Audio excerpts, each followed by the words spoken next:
Welcome to week 3 of American Government. This week we're going to cover two chapters of the book, which kind of go together really well. We'll be talking about both civil liberties and civil rights.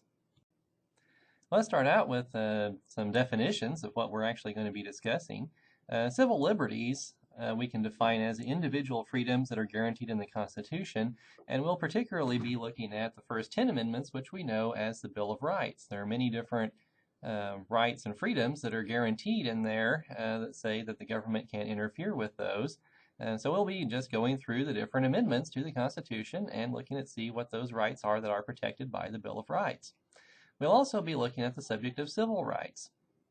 And civil rights, the terms are very similar, but civil rights has come to have a different meaning. And it really just deals with making sure that everyone who is an American citizen has the equal status and treatment that they deserve without regard to race, sex, religious beliefs, etc. So really just treating everyone equally. And certainly our history in this country, we have fallen short on that for much of our history in different ways. And so we had the civil rights struggle through the 1960s, what we'll look at. And that fight continues today just to make sure that everyone is treated equally under the law and has the ability to enjoy all the civil liberties that they are guaranteed. And so these two different concepts are closely intertwined, and we'll be taking a look at both this week. As we go through this material, though, I'd like you to keep in mind that there is often a tension between the government's responsibility to keep order, predictability, and certainty in our society and the individual freedoms guaranteed by the Constitution. We talked about that very early on, that there is a trade-off between freedom and order, and that the more that the government tries to ensure order and predictability and certainty and all those things the government is supposed to do, the less and less freedom that we have. And so when we're talking about these civil liberties, really, the government is giving us those the ability to exercise those rights, and in doing so, kind of lets a little bit of chaos happen, which kind of hurts its ability to keep order in society. And so we'll see that as we go through, that really a lot of what we'll be looking at is how the Constitution and the government strikes a balance between letting us enjoy the rights that we're guaranteed under the Constitution, while also trying to make sure that society continues in an orderly and civilized manner. So definitely keep an eye out for those kinds of issues as we go along. As I said, we're really going to be concentrating mostly on the Bill of Rights in this unit. And remember how we got to the Bill of Rights. When the Constitution was written during the Constitutional Convention, the authors of the document didn't see any reason to have to list all the things the government couldn't do, because the way they were looking at it, they only gave the government power to do certain things, and by definition, it didn't have power to do anything else. And so taking away your rights wasn't a power that it was given, and so therefore it could not do it. That was just supposed to be understood. But we remember that during the ratification debate between the Federalists and the Anti-Federalists, that there was a large amount of concern by a large sector of the American people that not defining those rights was too dangerous, because the government's power might end up growing and it would try to end up taking our rights away. And so there was a compromise reached that a lot of people dropped their opposition to the Constitution on the condition that they would, with the ratification of the Constitution itself, they would also pass the first 10 amendments to the Constitution that came to be known as the Bill of Rights, which actually laid out the different rights that they saw as God giving to the people. That, no government gave you these rights. Just by virtue of being born a human being, you had these rights, but they wanted a specific guarantee that the government couldn't interfere with those rights. And so that's what the Bill of Rights was designed to do. And so this was really, really remarkable, because in the history of humankind, really having a written guarantee to citizens that their government's power would be limited to protect their personal freedom was unheard of. That had really never been done before. And so this was just a really kind of a neat turning point in the history of civilization in some ways, that for a government to voluntarily say, okay, these are your rights and I'm not going to mess with them, that was really something that had not been done before. So that was really remarkable. And the reason that the American people were really insisted on this was because they were keenly aware of the British government and its abuses, and they didn't want to be victimized again by their own government. And so they really wanted to make sure that their rights were protected. And so they were very happy to have written guarantees that their government couldn't go too far in messing up their rights. One thing you may notice about the language in the Bill of Rights as we go through it is that it's really, really vague. It doesn't give you a laundry list of, this is what freedom of speech means, and, one of these 20 different situations. It doesn't really go into a lot of detail. In some ways, that is frustrating because we need a court to decide a case and tell us what these rights actually mean. And from one situation to another, it's kind of hard to draw general conclusions sometimes.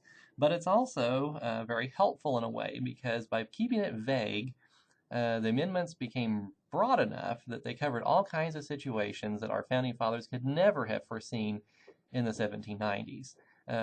For instance, the Fourth Amendment talks about illegal searches and seizures, and back in those days, they were worried about the government coming into their houses and looking through their trunks and their bookcases and whatever, looking for information without a warrant.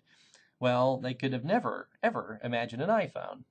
But the Fourth Amendment is written broadly enough that if the government wants to get in and search your iPhone, they need a warrant to go do that, and that's guaranteed by the Fourth Amendment. And so the rights have been defined broadly enough and vaguely enough that they have been adapted to all kinds of situations that our founding fathers could never have really foreseen in the 1790s when they were drafting these amendments. And so it's actually turned out really, really well that they've been so flexible that they've been able to persist unchanged really since the Constitution was adopted in the 1700s, and they still work really, really well today. And so that's kind of been a blessing and a curse. It's hard to know exactly what these amendments mean in a particular set of factual situations, but also they're broad enough to cover all kinds of things, so that's really good.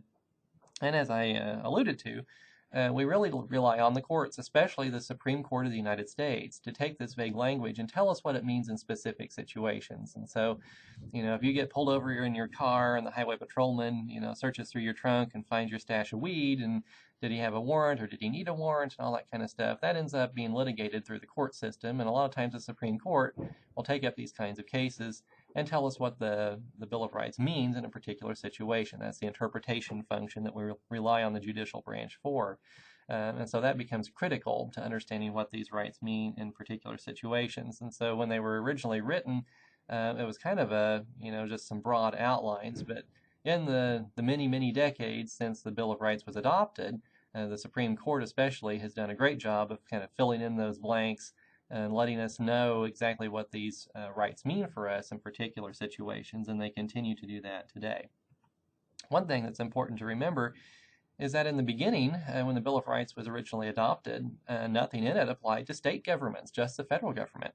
And so with freedom of speech, for example, the First Amendment allowed freedom of speech and prohibited the federal government from interfering with that, but nothing prohibited, for instance, the government of Massachusetts or the government of South Carolina from interfering with free speech. And so that persisted for quite some time, and you might wonder in a federal system such as ours, where we have these different layers of government in place, does it really mean a whole lot if the federal government can't infringe on your free speech, but your state government can? Do you really have freedom of speech?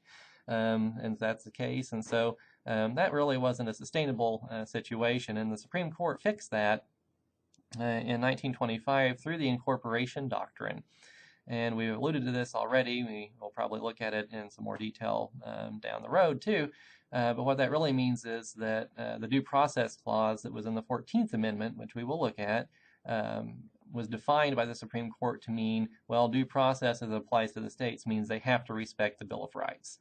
And so most of the rights in the Bill of Rights that apply to the federal government, those were also imposed upon the states via the 14th Amendment's due process clause through the incorporation doctrine. So the Supreme Court got a little creative there, using the 14th Amendment to kind of impose the Bill of Rights on state governments as well, at least most of those rights. And so that's what the incorporation doctrine is. And so in today's world, when we're talking about most of the Bill of Rights, the biggies like freedom of speech, freedom from unreasonable search and seizure, freedom from cruel and unusual punishment, and those sorts of things, those have all been applied via the incorporation doctrine through the 14th Amendment to state governments. And so neither the federal government nor state governments can infringe upon those rights. And so that's really, really important as citizens of the United States that, no government, state or federal, can infringe upon the vast majority of the rights that we're going to look at in the Bill of Rights.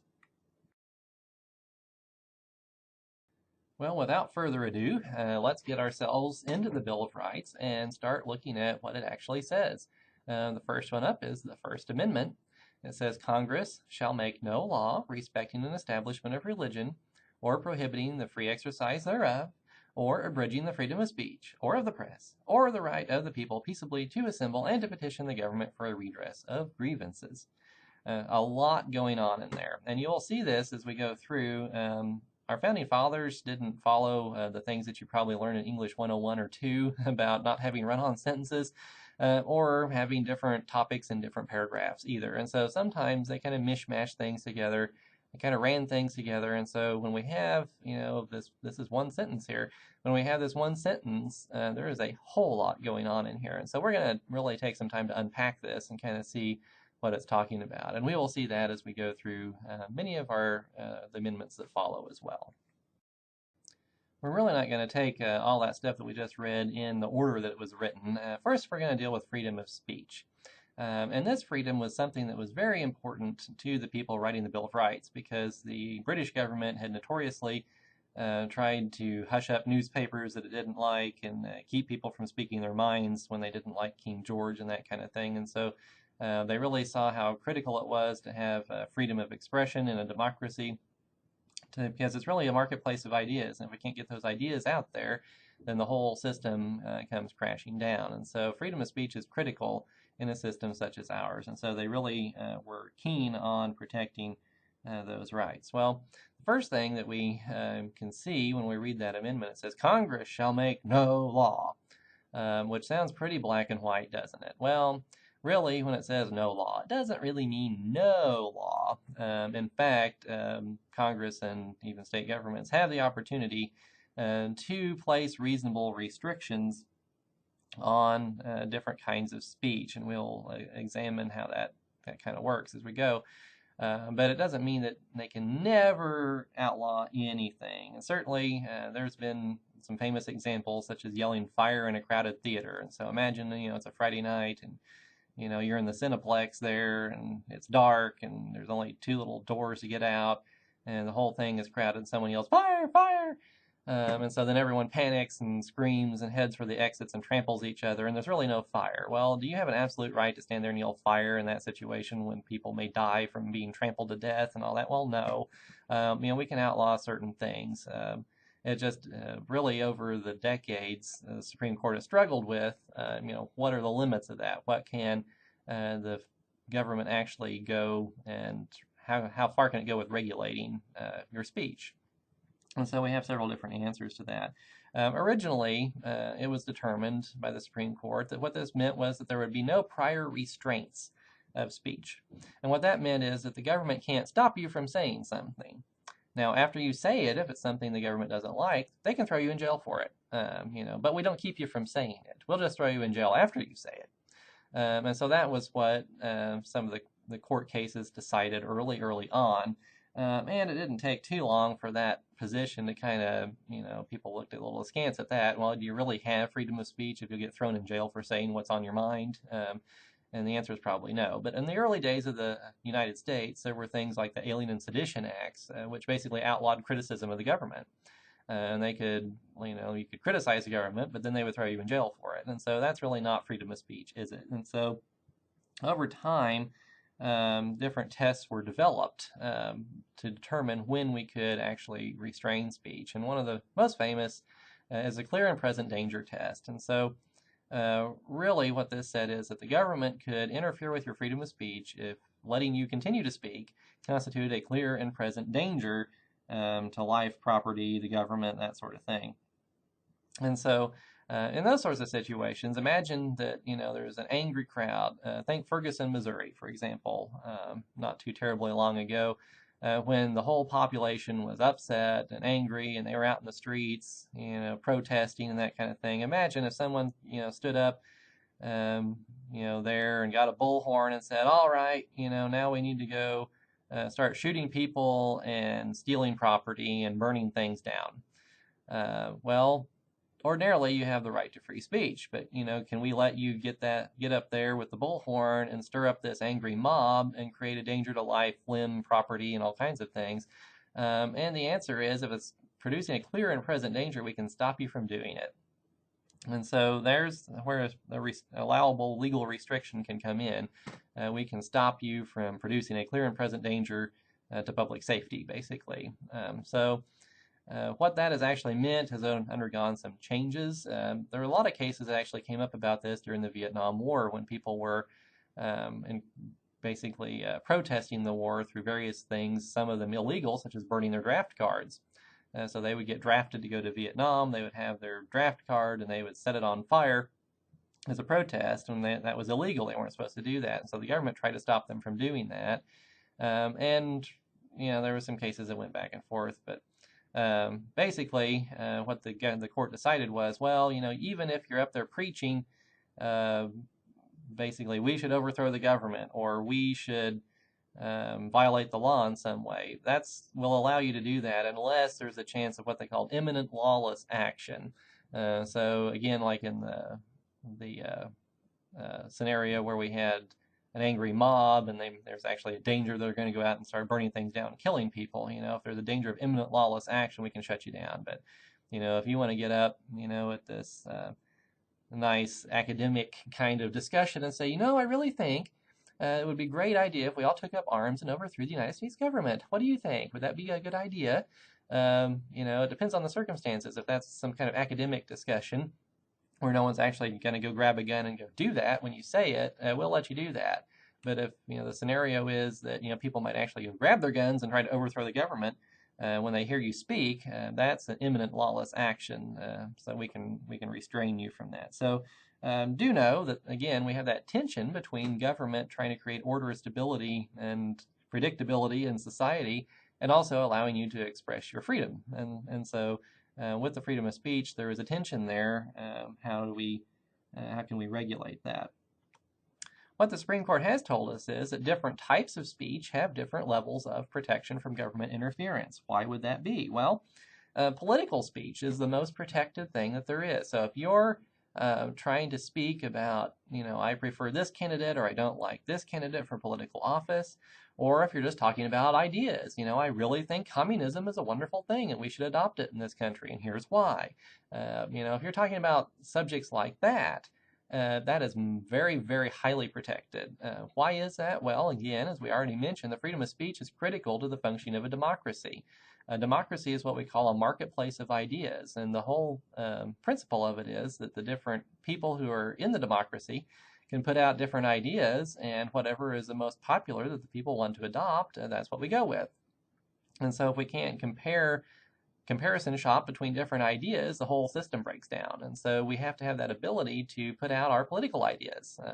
How should the government operate? What is it supposed to do? What should it not do? Who should be in charge of it? All those kinds of issues are political speech, and we'll give that the most protected status that any speech has, because it is so critical to the functioning of our democracy. There are other kinds of speech, though. One major kind is commercial speech, and that's when you're trying to hawk a product, when you're trying to sell something. That's commercial speech, and so we're talking about commercials on TV or ads on the radio or billboards, or just going door to door and trying to sell Avon, whatever it is, that's commercial speech. And that actually is less protected. Why? Well, because unlike political speech, it does not go back to the fundamental functioning of our democracy. Our democracy would probably function just fine if we didn't have ads on the TV trying to get us to buy Viagra. It's just the way it is. And so the Supreme Court has given less protection to commercial speech than political speech, just because it's just not as important to the fundamental functioning of our country. And so commercial speech does get protection. It really does get protection, but it gets a lesser level of it. And so we can do things like outlaw false advertising. We can control the way things are said in a different way. If it's on TV, we can control more the content. If that's using bad language or something, we could have more control over it that way. But it just gets less protection. It does get a lot of protection, but it gets less protection. We can restrict it a little bit more than we can in political speech. We have something called symbolic speech, and that's treated just like verbal speech. Well, what is symbolic speech? Well, that's when you make a statement without saying any words specifically. The most famous case on this is Tinker versus Des Moines School District out of the 1960s. Again, it was a Vietnam War protest. But these students in school wore black armbands to protest the Vietnam War. They didn't say anything. They just wore these black armbands to protest the war in Vietnam. And they got in trouble for that, and they ended up suing the school district, went all the way to the Supreme Court, and the Supreme Court said there's really no difference between opening your mouth or, writing words on paper or electronically or whatever, actually using words versus something symbolic. We'll treat it basically the same way. And so symbolic speech gets the same type of protection as regular speech with words, either verbal or written, would get too. And so that's important to remember. Well, no matter what kind of speech we're talking about, we can have what we call reasonable time, place, and manner restrictions on that speech. What we can not do, however, is have government control over really what the speakers are saying and vary the time, place, and manner restrictions based upon that. Well, what are we talking about here? Okay, well, let's say that I want to engage in political speech, which is highly, highly protected, and so that's wonderful. I want to speak my mind on politics, but the way that I want to get my message out there is that I want to get a truck and a trailer and get on this trailer with a marching band, that's up there with sousaphones and cymbals and drums and, all these kinds of loud musical instruments and banners and things, saying whatever political message that I want to get across. And I will drive that contraption, with the marching band playing, at the top of their lungs and everything, through the city of Joplin at 3 a.m. in the morning on a Sunday. And that's how I want to get my speech out there. And I'll add some flashing strobe lights to it as well. Okay, well, are we going to allow that?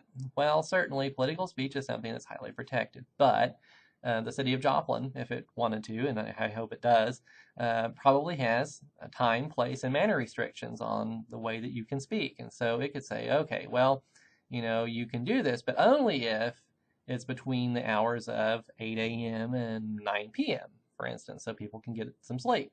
You can only do it if your decibel level of the noise that you're making is below a certain level.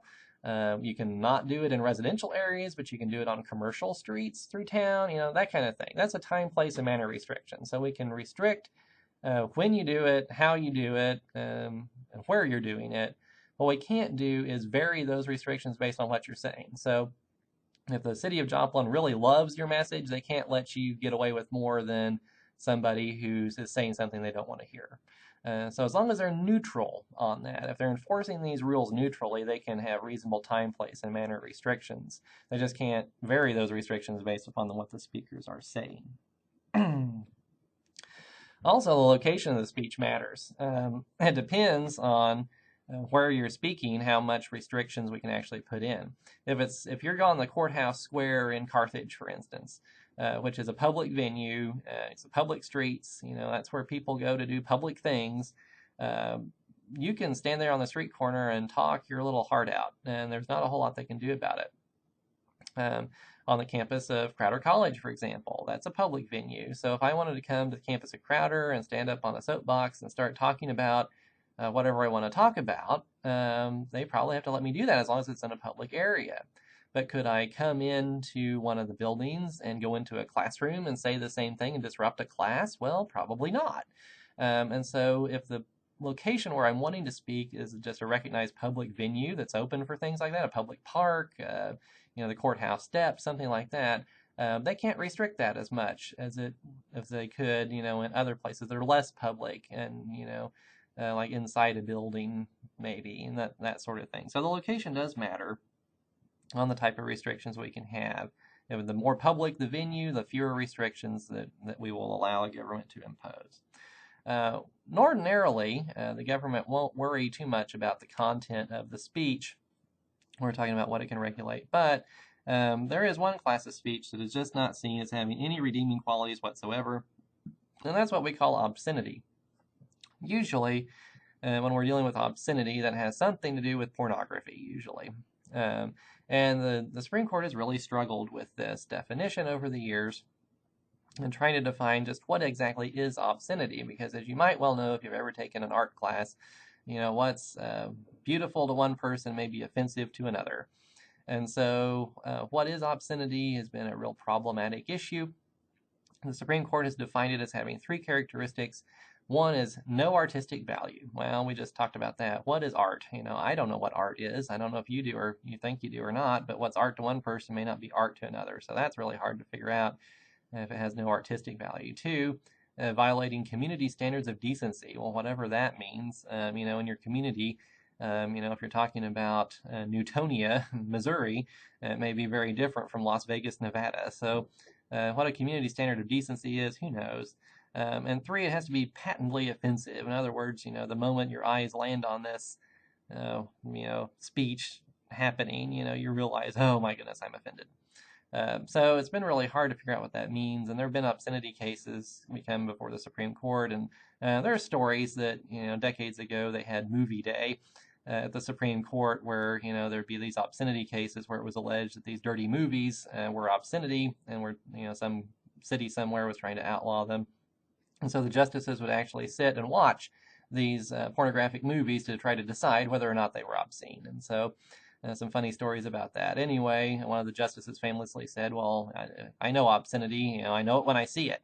Well, we've had a hard time defining anything other than that. But just know if it's obscene, it doesn't get really any protection, but defining what is obscene and what's not is really, really difficult to do. So that's become one problematic area of law under the freedom of speech.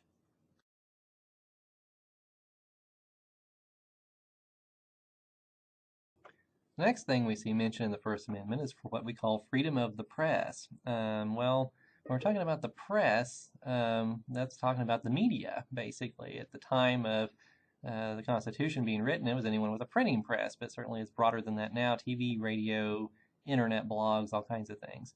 It's closely related to the freedom of speech in many different ways. It's really just speaking, in a very public way to large numbers of people, basically, all at the same time.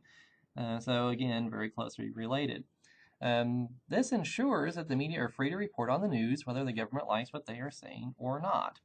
And so this is really, really important in a democracy because the people at large who live in the country, they are the ones who are the ultimate decision makers. They're the ones who are going to the polls and voting and electing our leaders and voting on different issues and things like that. So they have to be well informed in order to make good decisions. If they can't have the facts to make an informed choice, then they make bad decisions, and so then our country suffers for that. And so it's critically, critically important to a democracy to have a free and open media environment because that's the only way that most people get their information. It's from reading it in the paper, seeing it on TV, hearing it on the radio, those kinds of things. And so we have to be sure that those avenues of communication are kept open so the people who are making the ultimate decisions by going to the ballot box and casting their vote, we have to make sure that they can get all the information they need to make good decisions. And so the freedom of the press is critical.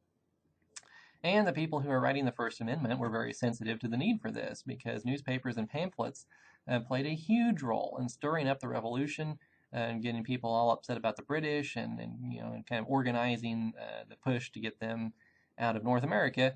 And so that was something that was foremost on their minds. And also the British had tried to restrict freedom of the press. And so again, they were ultra sensitive to anything that would infringe upon this freedom. And so there was seen as a need for specifically protecting this kind of freedom in the Bill of Rights itself.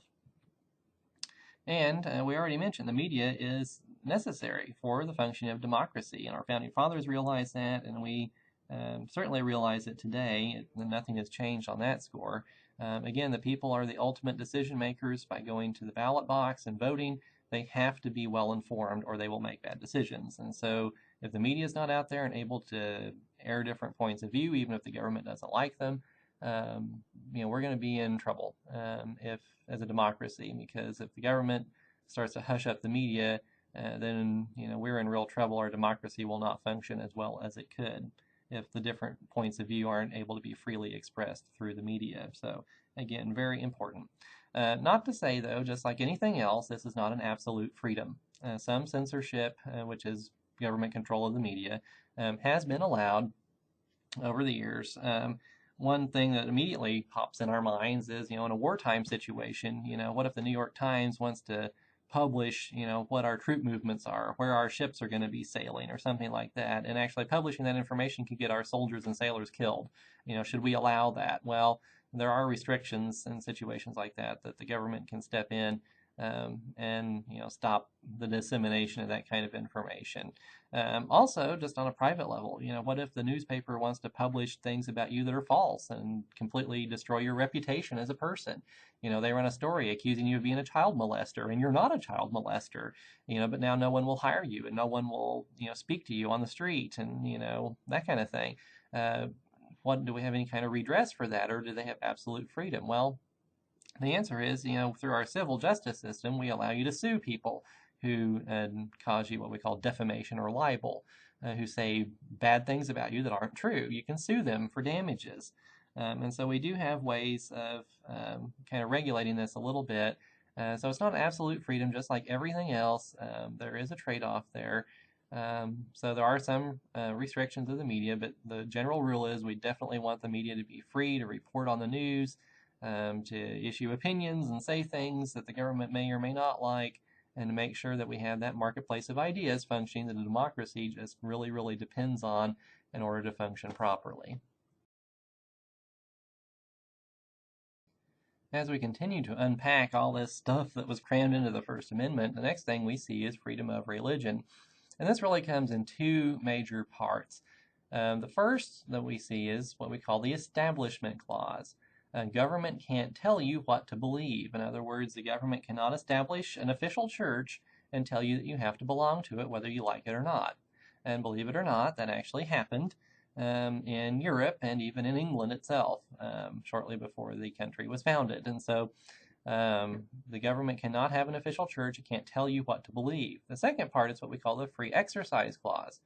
The government has to let you practice what you do believe. And so the two together mean that the government can't tell you what to believe, and it has to let you practice whatever you do believe, basically. We'll see there are a lot of restrictions on that and some fine points. But this is what the freedom of religion means. It's in these two parts.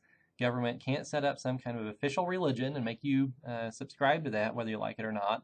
But it has to let you believe what you want to believe and be able to practice that, at least in a reasonable manner.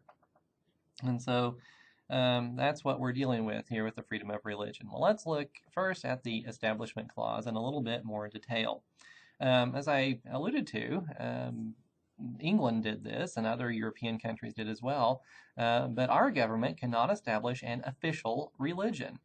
In Great Britain, to this day, they still have what is called the Church of England, or the Anglican Church. Branches of that in the United States are called Episcopalian. But it is the official religion. It gets government support.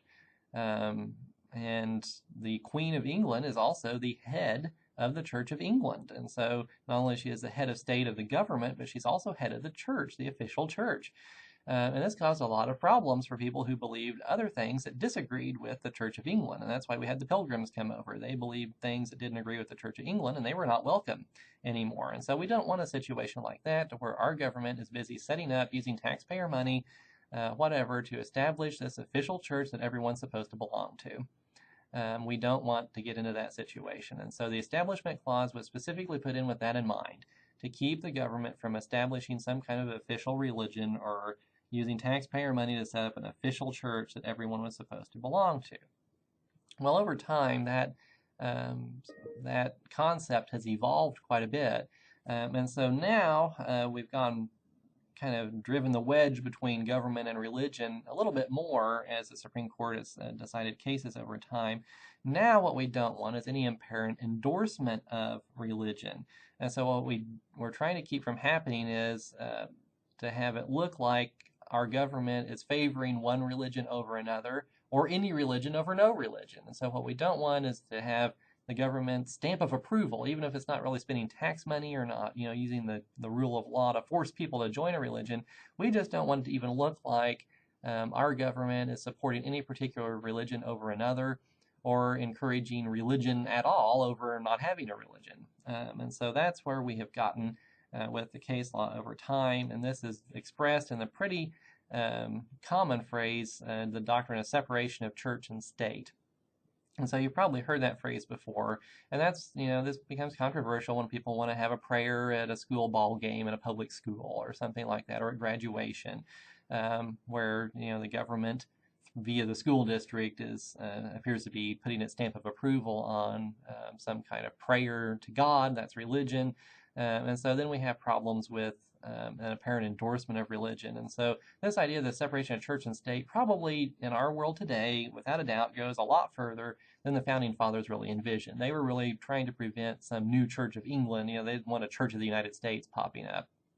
And so it's really probably been taken further than they really saw back in those days.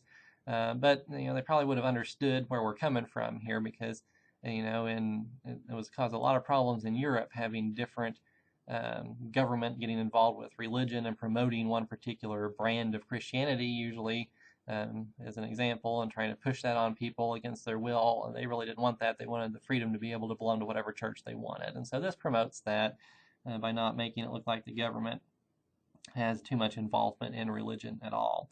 As the case law has come down to us from the Supreme Court, they have said that, really what we don't want is any excessive entanglement of the government in religion.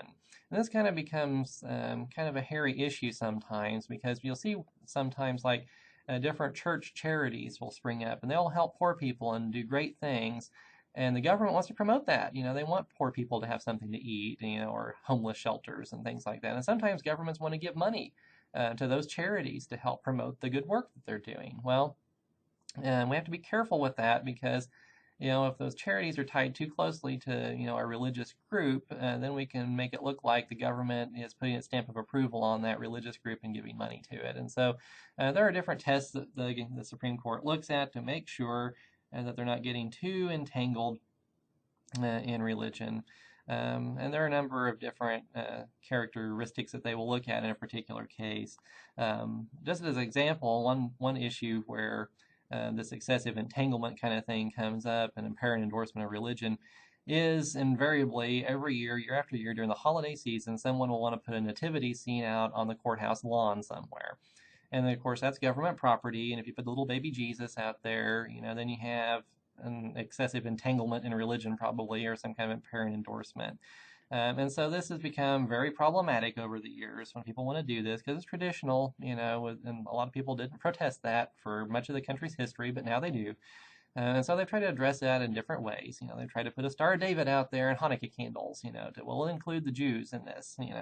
They've tried to put, Muslim symbols and things out there. So we're representing different religions during the holiday season. We'll celebrate Ramadan and Hanukkah and Christmas all at the same time. And so different people have tried different ways to kind of get around this, and it still becomes a problem. What the court has said, well, even if you're not endorsing a particular religion, if you're obviously overtly religious, even if it's multiple religions, that's still a problem, because some people are atheists, and we don't want, to make them feel like they're second-class citizens for not having a religion. And so, again, that becomes a problem. And so what they have kind of struck is a balance, and everything in this area of law is a balance, basically.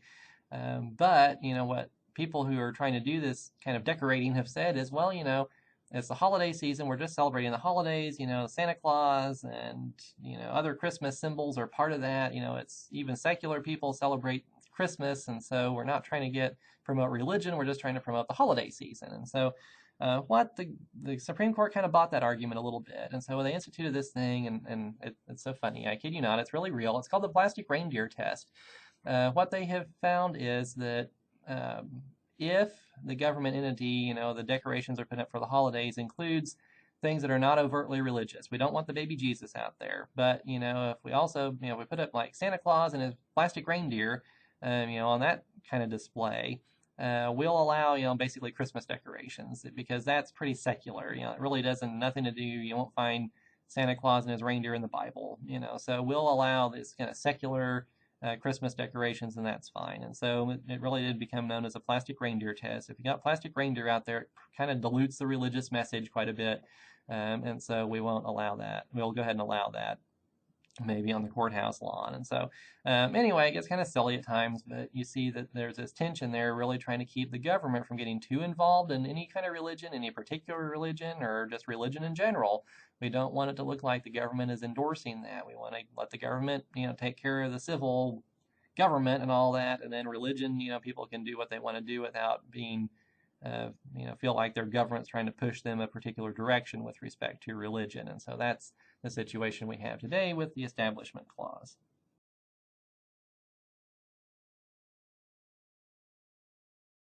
Well, we've looked at the first half of freedom of religion. Let's look at the second half now, what we call the Free Exercise Clause. The first thing to know about the Free Exercise Clause is it ensures that your beliefs cannot be outlawed. The government cannot pass a law saying you cannot believe X, Y, or Z about God or whatever. So you can believe whatever you want to, and those are never going to be outlawed. What the government can do, though, even despite the Free Exercise Clause, it says you have the freedom to exercise your religion, but you can only exercise it if acting on those beliefs doesn't infringe on some compelling government interest. Ordinarily, the government cannot stop you from meeting on Sundays or Friday nights if you're Jewish or, whatever the case may be. You can practice your religion, you can show up, you can have meetings, you can have worship services, you can go try to proselytize, try to convert people to your religion. All of that stuff is fine. Once in a while, we'll get into a situation, though, where the government can actually step in and stop you from practicing your beliefs if there is a compelling government interest in doing so. But if they do that, they have to do it in the least restrictive means possible. So only if it's really, really important can they step in and stop you from practicing your faith. And if they do that, they have to use as much discretion as they possibly can to allow you that freedom as much as they can. So, but it's like everything else, is freedom to exercise your religion is not absolute. Any quote-unquote normal thing you would do in a religious environment is probably just going to be fine. But once in a while, we'll have a situation where something will come up where the government finds a compelling interest in stopping you from practicing your religion in a particular way. How might that come up? Well, let's use, first of all, kind of a crazy example just to kind of illustrate the point on why they might have to interfere in the exercise of your religious beliefs. Let's say that you live in Neosho and you decide to resurrect the ancient Mayan religion, okay? And so, I don't know if you know much about the ancient Mayan religion, but they did all kinds of interesting things. For instance, they had these great big pyramids. And so you build a pyramid in your backyard, okay, like you see in Mexico on travel brochures and things. So you build your Mayan pyramid in your backyard. But the reason that they had these pyramids, they would conduct sacrifices on the top of the pyramid. And so, if you want to go up there and sacrifice some hapless goat or something, that's probably no big deal. But, you really get into it. And so you want to do the ultimate, expression of the Mayan religion and have a human sacrifice. And so you go and kidnap your neighbor and you drag him to the top of the pyramid. And you want to rip out his beating heart and dance to its beat, do whatever the Mayan priests used to do hundreds and hundreds of years ago. Okay, well, the police show up, right before you rip out your neighbor's beating heart as a sacrifice, and they say, stop that, we're arresting you, and you say, but wait, the First Amendment, Free Exercise Clause, I get to practice my religion. The government can make no law that prohibits me from doing that. Well, is there a compelling government interest in saving your neighbor from being murdered as a Mayan sacrifice? And the answer is yes. The government can do that. The government can step in and stop you from harming other people by sacrificing your neighbors or whatever the case may be. And so that, again, that's an extreme example, but you can see situations to where you're practicing your religion may infringe on other people's rights. Or may infringe upon something the government has a legitimate, compelling interest in doing. So in situations like that, the government can step in, but they have to, be very careful on situations like that. They can't interfere with your religion more than they absolutely have to protect that compelling interest. So, for instance, they could say, well, we can't stop you from sacrificing chickens, but we can stop you from sacrificing your neighbors, for instance. So they have to, narrowly tailor that interference with your religious practice as much as they can to protect that compelling interest. So again, that's kind of a crazy example But there are examples where governments have gotten into trouble with doing things like this. My favorite court case name of all time is the Church of the Lukumi Babalu Aye versus the city of Hialeah. And this was a case out of the state of Florida. And this was an unconventional, we'll say, church that started operating in the city of Hialeah, Florida. And the city fathers of Hialeah became horrified when they figured out that this group of folks were conducting animal sacrifices. And so they were, sacrificing chickens, geese, ducks, goats, whatever, small animals, those sorts of things during their worship services. And the city of Hialeah was just in a state about this. They were like, oh my goodness, this is happening in our city boundaries and this is horrible. And so they started passing ordinances outlawing slaughtering animals during your church service. Well, the good people at the Church of the Lukumi Babalu Aye went to court about this, and they pointed out, well, you know what? If you wanted to slaughter the chicken, and serve it in your restaurant in the city of Hialeah, that's perfectly legal. But you've just, outlawed us doing the exact same thing in our church service when we're trying to worship our God in the way that we see fit. And so how is that fair? And so the Supreme Court actually decided with the church on this, and they said, you can protect animals from cruelty and things like that, but we still slaughter little critters and eat them all the time. So just because this makes you uncomfortable, they're doing that as part of their worship is not an excuse that you can interfere with what they're doing. And so the church won that case. So we do try to keep the government from interfering in religious practices unless it's really, really important that they do so for some reason. Another situation where this has come up is with illegal drugs because, especially with peyote, which is some part of a cactus, I guess. I don't know what it is, but it gets you high. That's the important thing. It's some part of a cactus, it gets you high. And different Indian tribes in the southwestern United States, for thousands of years before the white people came to North America, they were practicing their native religion. And as part of that process, they would use these peyote buttons and they would get high and they'd have vision quests and things and they'd get in touch with their spiritual selves and all that there, and they really didn't hurt anybody, but they were getting high as part of the religious ceremony. Well, the government came in and outlawed drug use and things, and so part of that involved the peyote and the drugs that they were using to get high.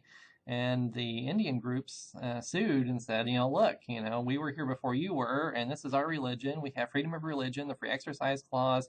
So we don't like your drug laws interfering with our First Amendment rights. And so the Supreme Court said, if it is a legitimate religious belief and ceremony and everything else, then the government drug laws, they have to yield to that. So we have to let the practitioners of this particular religion get high if they want to within the boundaries of their religious ceremonies here. And so you can't just go around getting high all the time because you feel like it. But if it's, part of your legitimate religious belief, and you belong to this religion, then, we have to kind of get out of your way. And so this has come up in different ways at different times. Interestingly enough, sometimes the Establishment Clause and the Free Exercise Clause kind of clash with each other. And you can kind of see how this would be with an example. Imagine we have a football game, and the football team plays for a public school. That's important because it's public school is part of the government. They want to have a prayer before the football game. Okay, well, the Establishment Clause says, well, the government can't allow that because, it's a public school. The government would get entangled with religion, and that's bad. But on the other hand, if you don't let the students pray, what are you doing? You're interfering with their free exercise because, they're trying to exercise their religion, which they have the right to do under the First Amendment, and you're not letting them do it. And so the way that we interpret the Establishment Clause sometimes can actually conflict with the Free Exercise Clause because, the government's, would, in this situation, would be forced to choose between, allowing them to pray, which would look like the government was endorsing their religious views, or not allowing them to pray, which would interfere with their free exercise of their religion. So sometimes these get to be really, really thorny problems. And so if you're in charge of dealing with these kinds of problems at your school district or whatever, I'm sorry, because it does get pretty hairy at times. So that's one important takeaway to know from all this, I guess, too. Also in the First Amendment, before we forget it, there's freedom of assembly. And this is just the right of a group of people to get together and gripe about the government, essentially. It says to petition the government for redress of their grievances. This is important because a lot of repressive governments, even today, try to prevent large groups of people from gathering, because that can turn into a great big protest or a mob that will petition for overthrow of the government, and they will shut things down, and the government loses control over its population. Well, in a democracy, we want people to be able to gather together to exchange their ideas, to talk about stuff, to gripe about stuff, whatever they want to do, and exercise those rights of speech in the company of their fellow man. And so in the First Amendment, they also threw in there freedom of assembly, which is also protected, and that's also important for exercising our democratic rights to get together, exchange political ideas, gripe about the government, whatever we want to do. So that's in there as well.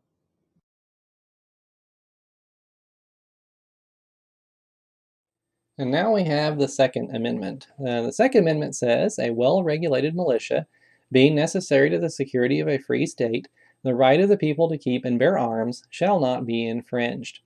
So here we have enshrined in the Constitution the right to keep and bear arms, that is, to own and use a gun. Well, for a long time, there was a pretty spirited debate about whose right to own guns was actually guaranteed. And there are two schools of thought on this. Because if you read this amendment, the second half says the right of the people to keep and bear arms shall not be infringed. And so some thought that, well, that says the right of the people. So that means everyday citizens, you and me, we all have the right to keep and bear arms. We all have the right to own a gun. But there were others who said, no, that's not what it's saying. Look at the first part. It says a well-regulated militia, being necessary to the security of a free state, the right to keep and bear arms shall not be infringed. And so what they said was, well, what they're really concerned about here is the militia being able to keep and bear arms. Not just common everyday people, but the militia. And that kind of made sense a little bit, because in the early part of the country's history, many of the wars that were fought mainly by armed citizens who answered the call of their country and came carrying their muskets from home and showed up. And that's how the Revolutionary War worked. Lots of folks came from their home with their muskets and lined up to start shooting redcoats. And so the modern day equivalent of that militia would be the National Guard, which is a volunteer force made up of people who are trained, who have some different trainings that they go to throughout the year, but they're only called up in an emergency, and they're the modern day militia. And so the question became, does this amendment guarantee the right of you and me to own guns, or just the National Guard? And so that debate went on for a really long time, actually, and wasn't settled until 2008, when the Supreme Court of the United States decided District of Columbia versus Heller, which ruled that, in fact, there is a right of an individual American to own a gun. And in Heller, the District of Columbia had outlawed basically all handgun ownership, basically. And so Heller, who lived in the District of Columbia, said, I live in a bad neighborhood and I really want to own a pistol in order to defend myself. And the Supreme Court said, you should have that right. And it talked about, the right to go hunting and target shooting and protecting yourself from people who would harm you or steal your property and those sorts of things, and said that, yeah, that's perfectly fine. And that's what we're talking about here. It's the right of individual Americans to own guns. And so that's what is being protected. Well, the Supreme Court talked about the need for guns for things like self-defense and hunting and all that kind of stuff. But what do you suppose that our founding fathers were thinking about when they drafted this amendment? Well, remember that they were big fans of the social contract. And the idea in the social contract was that the government served the people, and if the government ever stopped serving the people's needs, it could be overthrown and done away with. And in fact, that's exactly what happened. When the British government stopped serving the needs of the people, we had the American Revolution, and they got their muskets and they went and started shooting redcoats, and they got rid of that government. So one wonders if perhaps they were really thinking about if the new government they were creating ever became tyrannical and as oppressive as the British had been, that the Americans could go grab their muskets and do something about it. That was probably in the back of their minds, I would argue. So we have to wonder about what was the thought process behind putting this amendment in the Constitution. But certainly it is one of our rights guaranteed by the Bill of Rights. Of course, it's not absolute. Just like every other right that's talked about in the Bill of Rights, it's subject to some common sense limitations, and certainly we've had those in the past and continue to have them today. Different states and the federal government impose certain limitations and restrictions on the kinds of guns that you can own. You can't go get a bazooka, for instance, and use it in your backyard. And so there are those kinds of restrictions on the types of weapons that you can have. There are restrictions on the people who can have those weapons. If you are mentally unstable or you're convicted of a serious crime and those sorts of things, we can keep you from owning guns. So there are restrictions, just like on every other right, but there is a fundamental right of everyday American citizens to own a gun. So that is guaranteed by the Second Amendment. Well, the Third Amendment says no soldier shall, in time of peace, be quartered in any house without the consent of the owner, nor in time of war, but in a manner to be prescribed by law. What in the world is this talking about? Well, during and prior to the American Revolution, British troops would often commandeer a private home, kick the owners out, set up a military headquarters. And of course, they would look for the nicest house in town in order to form the general's headquarters there or whatever.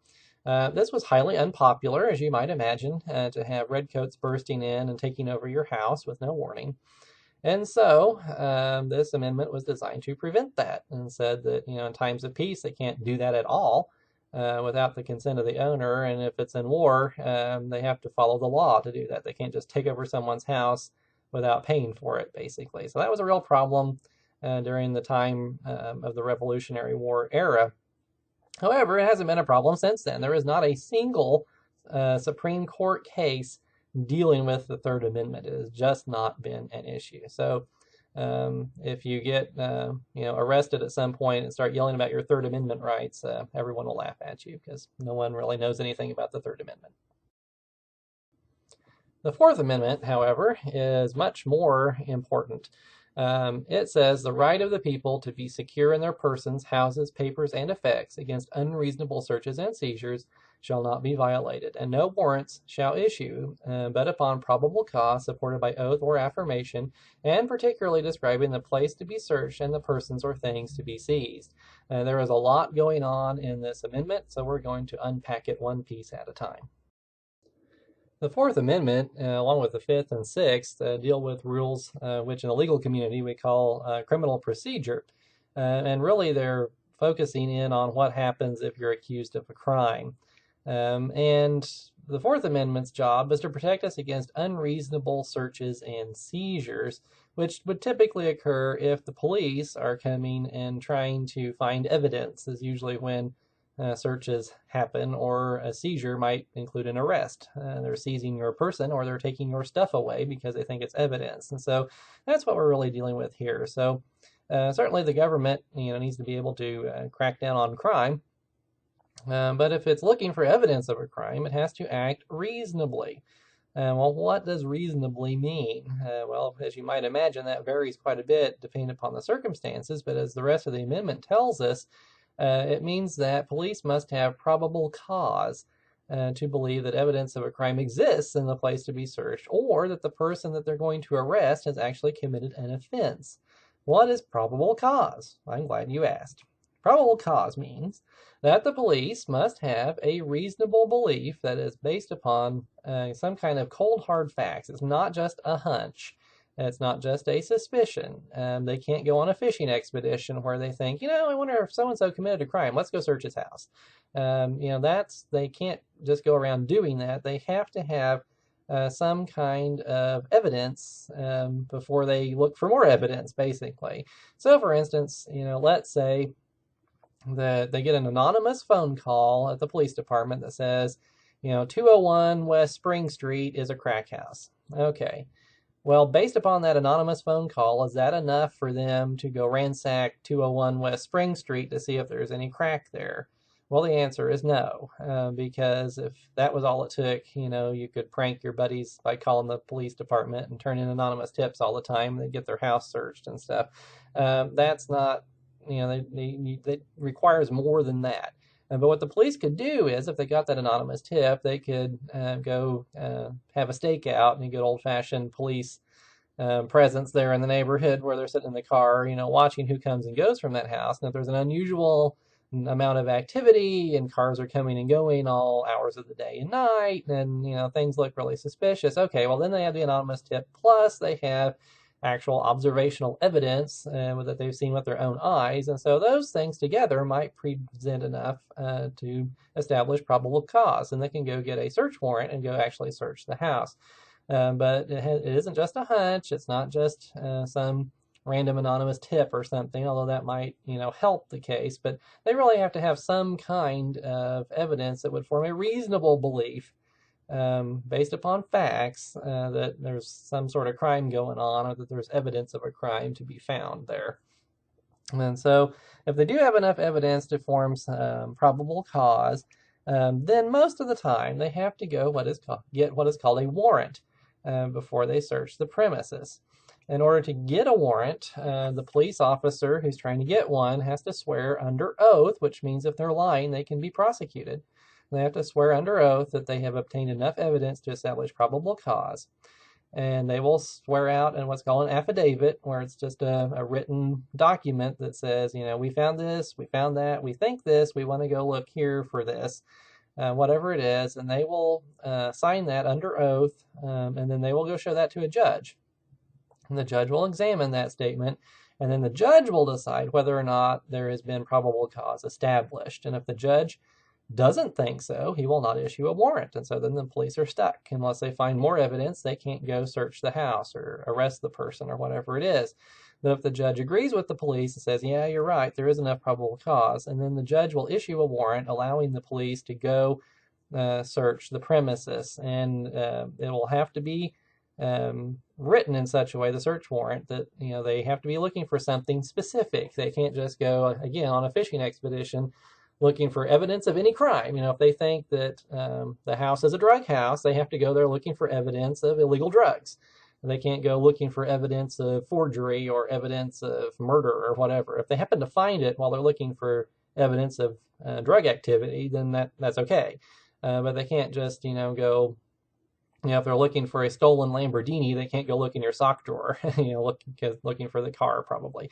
Just if they're looking for evidence of one crime, they can't just go on some massive fishing expedition looking for evidence of any and all kinds of crimes. And so this warrant will be usually written fairly narrowly, just to get them the ability to search for whatever they think they might actually find. And so this protects us from the police just being able to barge into our houses randomly because they think there might have been a crime committed. This is a safeguard for us that forces them to establish that there actually is evidence that there might be something nefarious going on, and then they have to have a judge looking over their shoulder while this is going on to make sure that they don't overstep their bounds and go poking around in our privacy more than is reasonable. So the Fourth Amendment is very important for protecting our rights as citizens and keeping the police out of our business unless there is some kind of evidence we've been doing something that deserves their attention. It's important to remember when thinking about the Fourth Amendment's guarantee of privacy from the cops snooping around, that it only protects you from unreasonable searches and seizures, not reasonable ones. And so if the police want to conduct a reasonable search and seizure, they can. So the question becomes, what is reasonable? And like most things, that depends upon the context that we're talking about, and it varies. If you're talking about a person's house, they have a high expectation of privacy. When you are in your house is your castle, and if you want to shut all the blinds and keep the world out, we expect that's, you have every right to do that. And so before the cops go barging into your house, they better be pretty sure that they have a good reason to be there. And so if they're looking for a warrant to search your house, they had better be able to establish probable cause to a pretty good degree of certainty, because the house is really, the innermost core of our privacy world there. It doesn't get much more private than your own home. So before we let the government invade your house, we're going to make sure that they have really got their ducks in a row in establishing probable cause. However, let's say, for instance, you take trash out of your house and put it out there on the curb. Do you have any expectation of privacy in your trash that's sitting out there on the curb? Well, if your trash can's still in your yard, maybe you do. But if it's out there on the street waiting for the trash truck to come get it, it's no reason to expect whoever's passing by wouldn't lift up the lid and go digging through there. And so if the police wait for you to put your trash out and then go digging through your trash can without a warrant, you really didn't have that much expectation of privacy anyway, because you put that out there on the street. So I guess the moral of that story is, if you're a crook, make sure that you shred your documents before you put it in the trash, I guess, or put the trash in your yard instead of on the curb. I don't know. Anyway, the point is that you have less expectation of privacy because the context for that trash has changed. When it was in your house, you had a very high expectation of privacy. If it's out there sitting on the street, very little. The situation where this comes up a lot is with cars on a public road, because people get pulled over all the time and they have evidence of crimes with them. And maybe they're carrying around drugs or something they stole or whatever. And you should know if you're going to go commit any kind of crime. I hope you're not, but if you do, you have very little expectation of privacy in a car on a public roadway, because you just think about it. First of all, it is a public roadway. You're driving it around on land owned by the state or the federal government or whatever. If the car's in your garage, of course, that's going to be a different story. But if you get your car out on the road, you're out there in a public space, and by the way, your car has a lot of glass on it, and so people can see in it. And so you just don't have that much expectation of privacy in a car. And so there's a lot of cases out there where cops can get away with a lot when it comes to searching cars. And so if your evidence of a crime or whatever happens to be in a locked briefcase or something in the locked trunk or whatever, then you have more expectation of privacy there. But if you're riding around with your weed laying on the seat where anyone who looks in the window can see it, you really don't have any expectation of privacy. And so the cop can stick his head in your window and see that and arrest you. So again, it just depends upon the circumstances there. So very important to remember when we're dealing with the Fourth Amendment. There is a situation where we can avoid getting a warrant when we might otherwise need one, and that's what we call exigent circumstances. And that term is a fancy phrase meaning an emergency. And so let's say that you have a situation where a cop is walking down the street on his normal patrol, and he walks past this house and he hears a woman screaming inside, sounding like, she's getting murdered, okay? Does he have to stop there and say, you know what, I think I have probable cause to believe a crime is being committed. I had better go swear out an affidavit, sign it under oath, and take it to a judge and get a warrant so I can go help this person? Well, no, that would be silly. The cop in that circumstance, if he reasonably believes that there's a crime going on, that somebody needs his help, he can burst through that door and go find out what in the world's going on in that house. That's what we call exigent circumstances. Or let's say that, he's walking down the wrong part of town and there's a gas station and somebody's in the process of robbing that gas station and running away with a bag full of cash. Okay. Does he have to go stop and get a warrant so he can chase down that suspect and arrest him? No, he can chase down the suspect and arrest him right then and there. No warrant, no nothing. He can seize that person without a warrant because it's an exigent circumstance. It's an emergency. So again, the core right of the Fourth Amendment yields a little bit to common sense in this situation. Sometimes we have a situation of consent. You can voluntarily waive any Fourth Amendment rights that you have and let the police search whatever they want to search. And we see this happen a lot with stupid criminals. Usually criminals aren't the smartest people. There are exceptions. But if you watch a show like Cops, what you will see is a lot of times the cops will pull over a car or they'll go to a house or whatever, and they will talk to the people, and the people who actually are committing some kind of crime or have evidence of a crime on their person, drugs or guns or something. And they want to look so innocent to the cops, and they'd be like, oh, sure, search wherever you want. So if the cop just asks, do you mind if I search your car? And they all say, oh, no, I have nothing to hide. Well, in fact, they do have something to hide. And so inevitably, the police will find whatever it is they're trying to hide and arrest them. And that's just really stupid because the criminal, they might lose out. I mean, the cop might have enough to go get a warrant, but all they have to do is say, no, I don't consent to your search. Go get a warrant if you think you need to search my car or my house or whatever.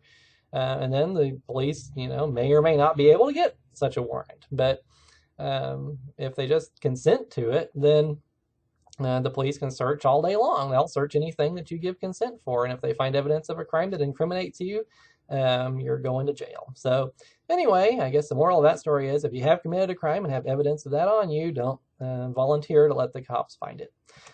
Sometimes we have situations where we have roommates and one roommate is a criminal and the other roommate answers the door and it's the police and they want to look around and that roommate's like, yeah, I don't have anything to hide, do whatever. And so, of course, then the cops come in and find the evidence of the roommate committing a crime or something like that. In those situations, just so you know, if it's a common area usually where both the roommates, share the space, like the kitchen or the living room or something like that, usually the roommate can give permission to search that. It's only a situation like if there's a separate bedroom, that they're sleeping in different bedrooms and, the other bedroom where the criminal roommate is locked or the door shut or something like that, they might not be able to give consent to that. But any one of the people living in a place can at least give consent for the common areas to be searched. And so I guess the moral of that story is if you're committing a crime and you live with a roommate, make sure the roommate's in on it or something. I don't know. Well, obviously, the moral of the story is never to commit a crime. But you know what I mean. Anyway, moving along. Well, what happens if the cops don't obey the Fourth Amendment? They do commit an unreasonable search. And this happens more often than you might think because a good defense attorney, if his client is on trial for some kind of crime, they're going to do their best to fight the evidence. And, if the police found evidence of a crime, they're going to try to fight that. Well, one of the things that they can do is argue that the evidence was collected in violation of the Fourth Amendment. Perhaps the police needed a warrant and they didn't have one. Perhaps they didn't have probable cause in the first place, but they went on a search anyway.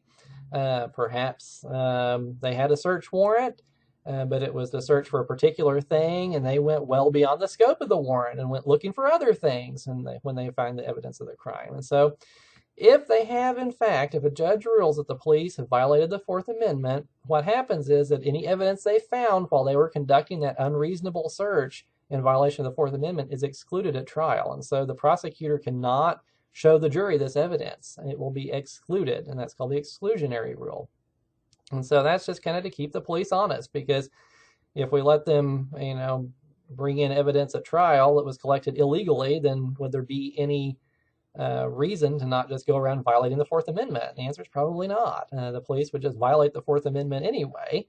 They might get sued, once in a while or something, but other than that, they just keep on violating it and keep convicting criminals, even if they found the evidence illegally. And so to protect our rights, the courts exclude any evidence that was collected in violation of the Fourth Amendment.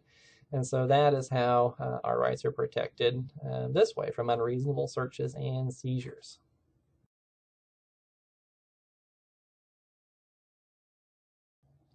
Moving on to the Fifth Amendment, it says, no person shall be held to answer for a capital or otherwise infamous crime, unless on a presentment or indictment of a grand jury, except in cases arising in the land or naval forces, or in the militia, when in actual service, in time of war or public danger. Nor shall any person be subject for the same offense to be twice put in jeopardy of life or limb, nor shall be compelled in any criminal case to be a witness against himself, nor be deprived of life, liberty, or property without due process of law, nor shall private property be taken for public use without just compensation. A very, very long single sentence there. Lots going on. We're not going to look at all of it in great detail, but we are going to look at some very important aspects of what the Fifth Amendment does for us in protecting our rights. The first thing that we notice is a prohibition against what is called double jeopardy. That means that you cannot be tried for the same crime twice. That would be subjecting you to the jeopardy of being convicted 2 different times. We don't allow that. Let's look at an example here. Billy Bob is on trial for robbing a bank in the middle of the night. The only witness to the crime who testifies at trial is an 85-year-old lady with Coke bottle glasses. While testifying, she mistakenly points at the judge and identifies him as the robber. Billy Bob is found not guilty and let go. The next day, however, the President of the United States, the Pope, and Oprah all come forward and state that they witnessed the crime as well and identify Billy Bob as the robber. Further, a surveillance tape is uncovered which clearly shows Billy Bob leaving the bank with a bag of cash. Even more damning, a newly discovered tobacco spit stain inside the bank vault tests positive for Billy Bob's DNA. So, you would think, wouldn't you, that we could go back and try Billy Bob again with this newly discovered evidence. No, because of the double jeopardy prohibition, none of this new evidence matters. The prosecution had one and only one shot to convict Billy Bob, and it blew it. Billy Bob can never again be charged with that crime no matter what new evidence surfaces.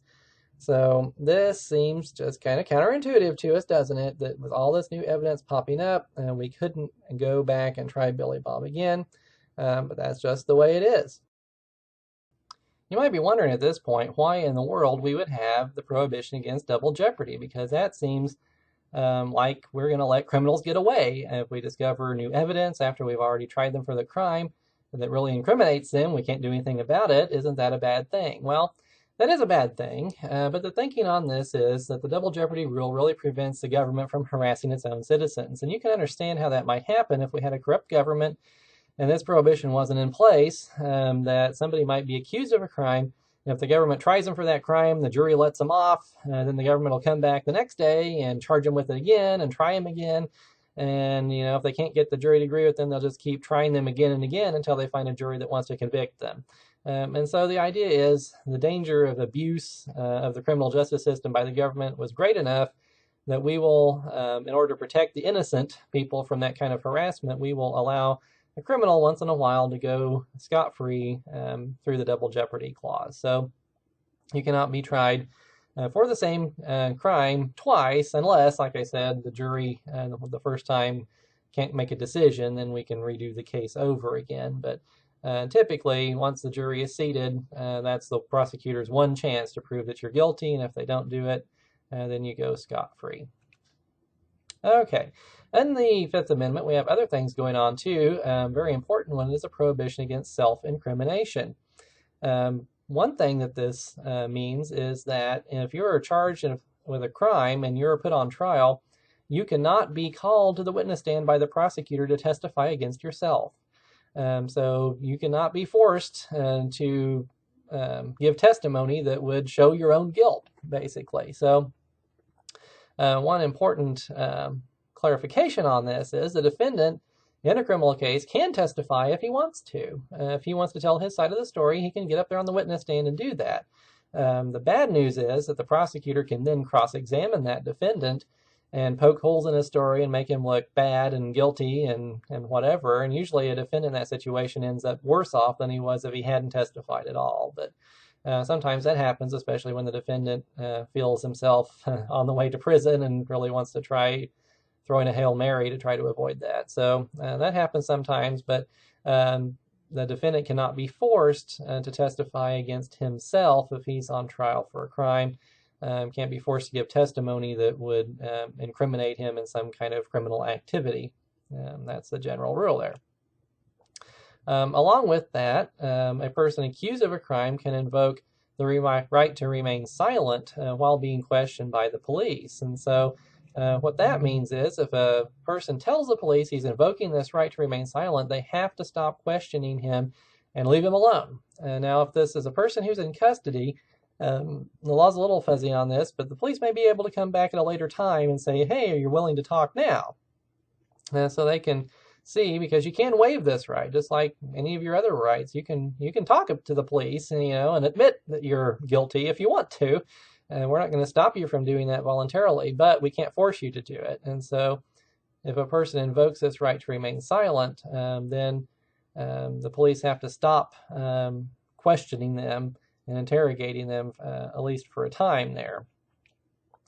One way that you can be forced to testify, even if it incriminates you after you've invoked the Fifth Amendment, is if the government offers you immunity from prosecution.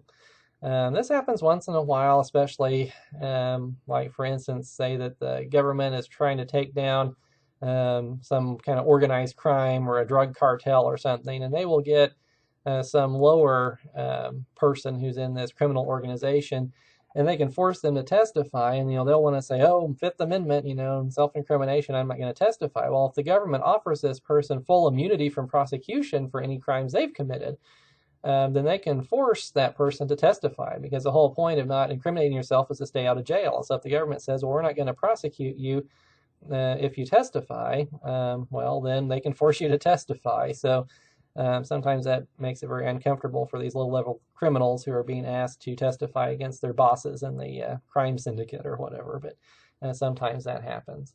If you've heard of the right to remain silent before, it's probably because of the case called Miranda versus Arizona, which gave us the term Miranda rights. And so we probably know this if we've ever seen a police TV show, that when somebody is arrested, the police are supposed to read them their rights. You have the right to remain silent, you have the right to an attorney, and so on and so forth. The Miranda case came along in the 60s, and the Supreme Court at that time said, well, you have all kinds of wonderful rights as an accused person, who may have committed a crime under the Fourth, Fifth, and Sixth Amendments, but those rights really do you no good if you don't know about them. And of course, there was a poor schmuck in this case who didn't know about them, and they said, well, you should have invoked your rights. And he said, I didn't know I had any rights. And so the Supreme Court sided with him and said, well, when the police arrest you for something and they're accusing you of a crime, they need to let you know about your rights.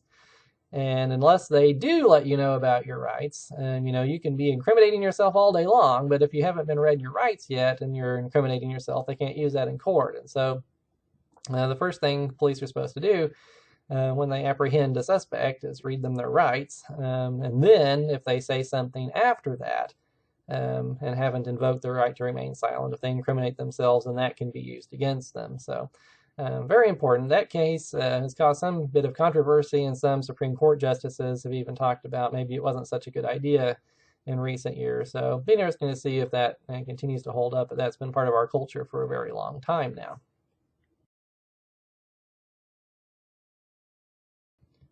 The Fifth Amendment is just chock full of good stuff. One of the things is the Federal Due Process Clause, which says you cannot be deprived of life, liberty, or property without due process of law.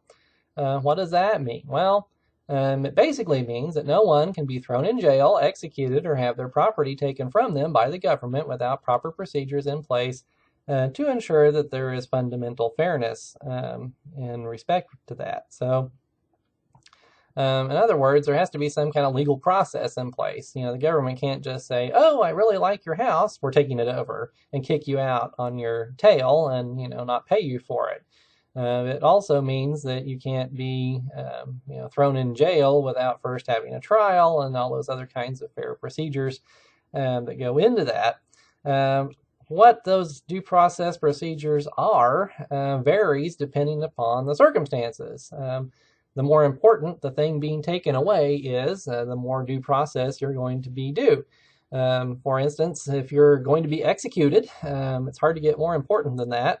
And so you are afforded all kinds of due process. The procedures for sentencing you to capital punishment have to be extremely fair, extremely thorough, and that kind of thing.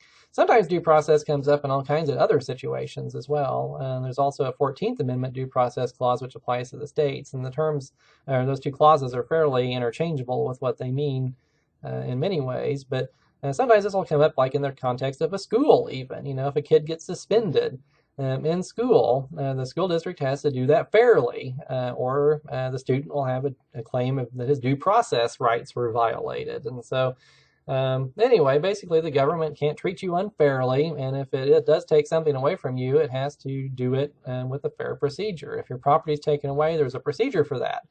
If they want to build a highway through your front yard, they have to condemn your property, and they have to give you notice, and they have to give you an opportunity to be heard. They have to, they'll have somebody assess the value, and if you don't agree with it, there's a procedure for disputing that. And, eventually they'll end up owning your yard, but, they're going to fairly compensate you for that. So whether they're throwing you in jail, they're executing you, they're taking away your stuff, that has to be done in a fundamentally fair way. And so that's what this due process clause tries to do. And as I mentioned, the 14th Amendment which applies to the states, also has a due process clause. And so the Fifth Amendment due process clause applies to the federal government. The 14th Amendment's due process clause applies to the states. Pretty much the same idea with both. And so be it the state or the federal government, they have to treat you in a fair manner and with fair enough procedures in place so that your rights aren't going to be taken away and without some kind of fair hearing on the matter and a procedure that is fundamentally fair. And that's really all the due process clause ensures, is that the government treats you in a fair manner if your rights or property or freedom or whatever is being taken away by the government. Moving right along, we have the Sixth Amendment, which also is one of those criminal procedure amendments. It says, in all criminal prosecutions, the accused shall enjoy the right to a speedy and public trial by an impartial jury of the state and district wherein the crime shall have been committed, which district shall have been previously ascertained by law, and to be informed of the nature and cause of the accusation, to be confronted with the witnesses against him, to have compulsory process for obtaining witnesses in his favor, and to have the assistance of counsel for his defense.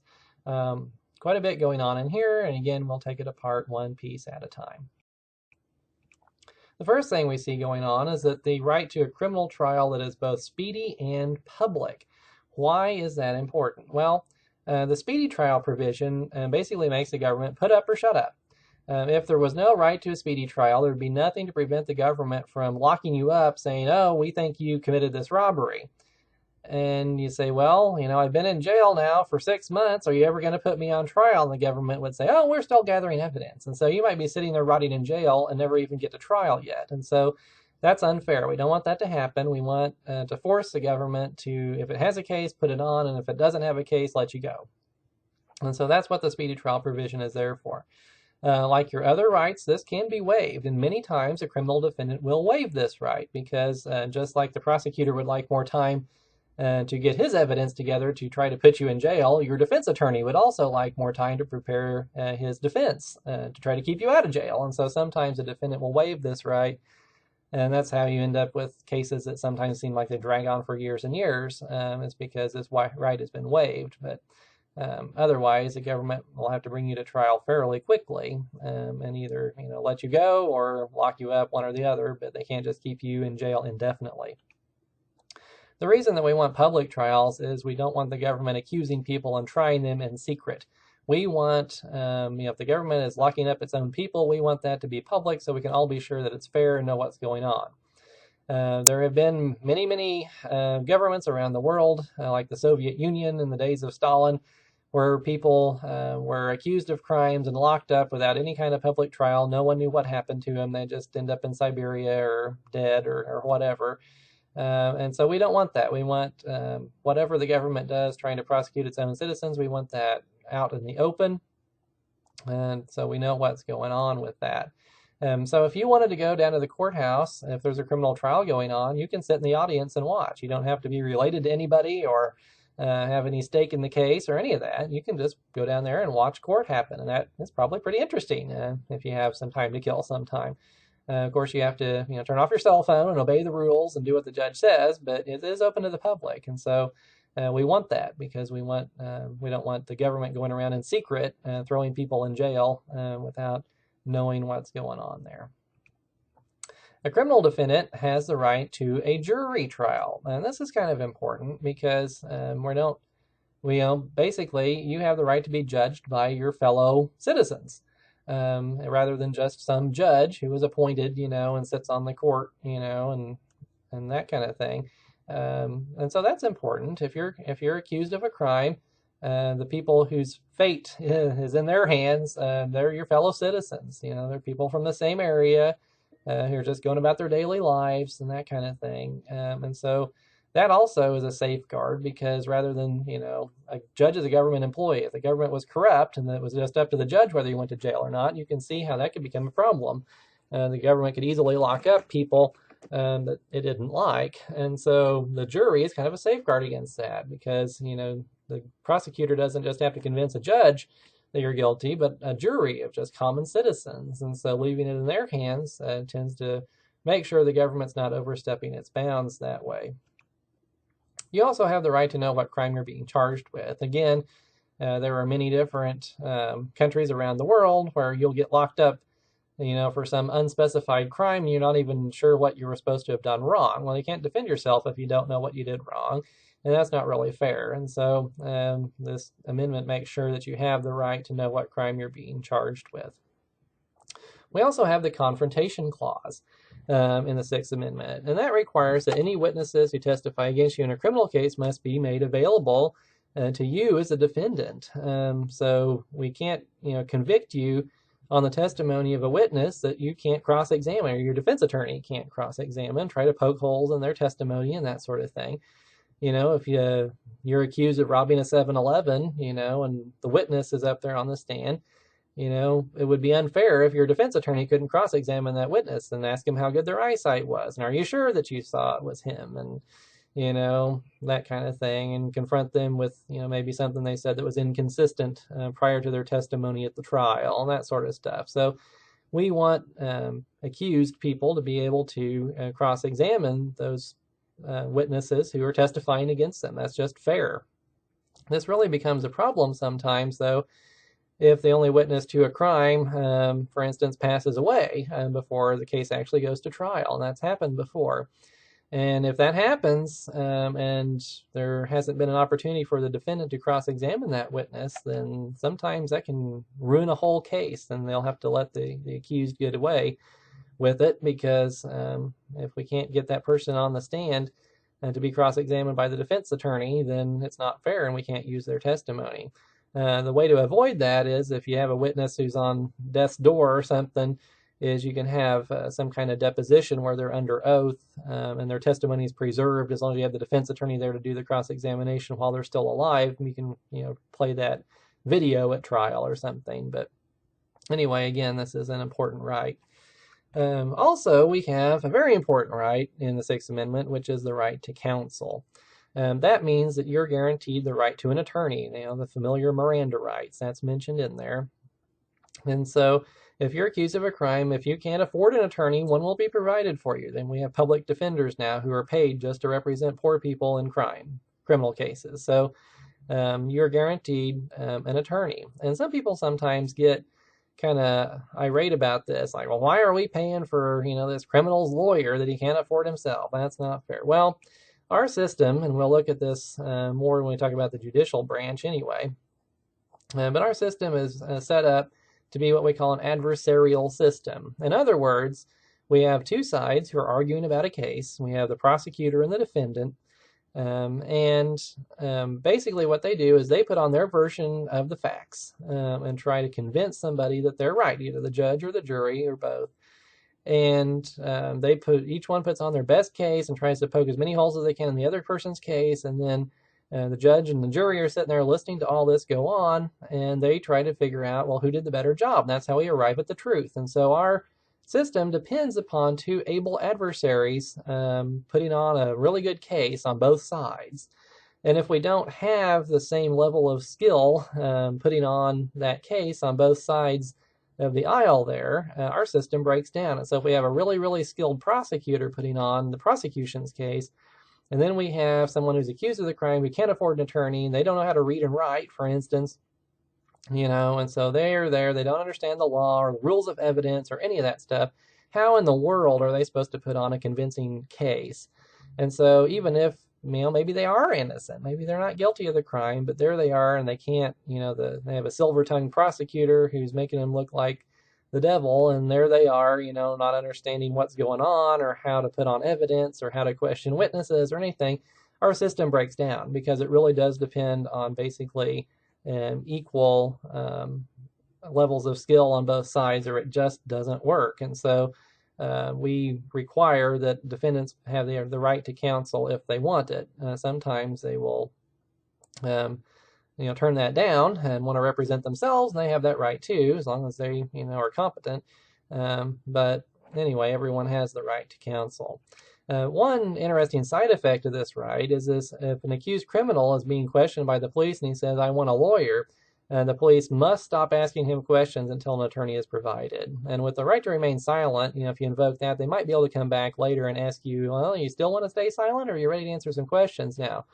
But if they invoke the right to counsel, they're supposed to stop asking this person questions until an attorney gets in the room there and gets to talk to the client. So uh, if they do this, the police are supposed to stop asking questions. If they keep asking questions and get some incriminating information, they can't use that at trial. So um, that is an important right. And again, this is mentioned in the Miranda rights. When the police are reading your rights to you, they say, the right to an attorney, and if you can't afford one, one will be provided for you, and so on and so forth. So again, pretty important in the world of criminal law here. The Sixth Amendment gives us, protects this right for us. Also, we have in this, encompassed in all this, is attorney-client privilege. The idea that when a client talks to an attorney, whatever that client is saying cannot be used against him as evidence at trial. And the reason for this is because we don't want clients to feel like they can't talk to their own attorney and get the best advice possible. If a client was afraid that whatever he told his attorney was going to end up sticking him in jail, he wouldn't be honest with his lawyer. And if he's not honest with his lawyer, then he can't, assist in his own defense properly, and that would just be bad. And so again, it goes back to, we want the whole adversarial system to work properly, and we have to have clients willing to trust their attorneys in order for that to work. And so that's why we have attorney-client privilege. And so whatever you tell your attorney can't be used against you as evidence later.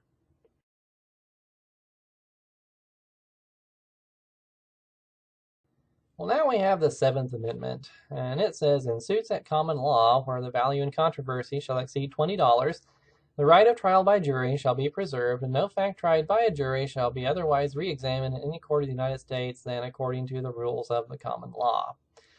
So this amendment is not dealing with criminal law anymore. We're dealing with civil suits. If you sue your neighbor, for causing an accident or something like that, where you're injured or whatever, breaching a contract or whatever the case is, this is the kind of thing that we're talking about now, is civil cases. So shifting gears a little bit from what we've been looking at with the last three amendments.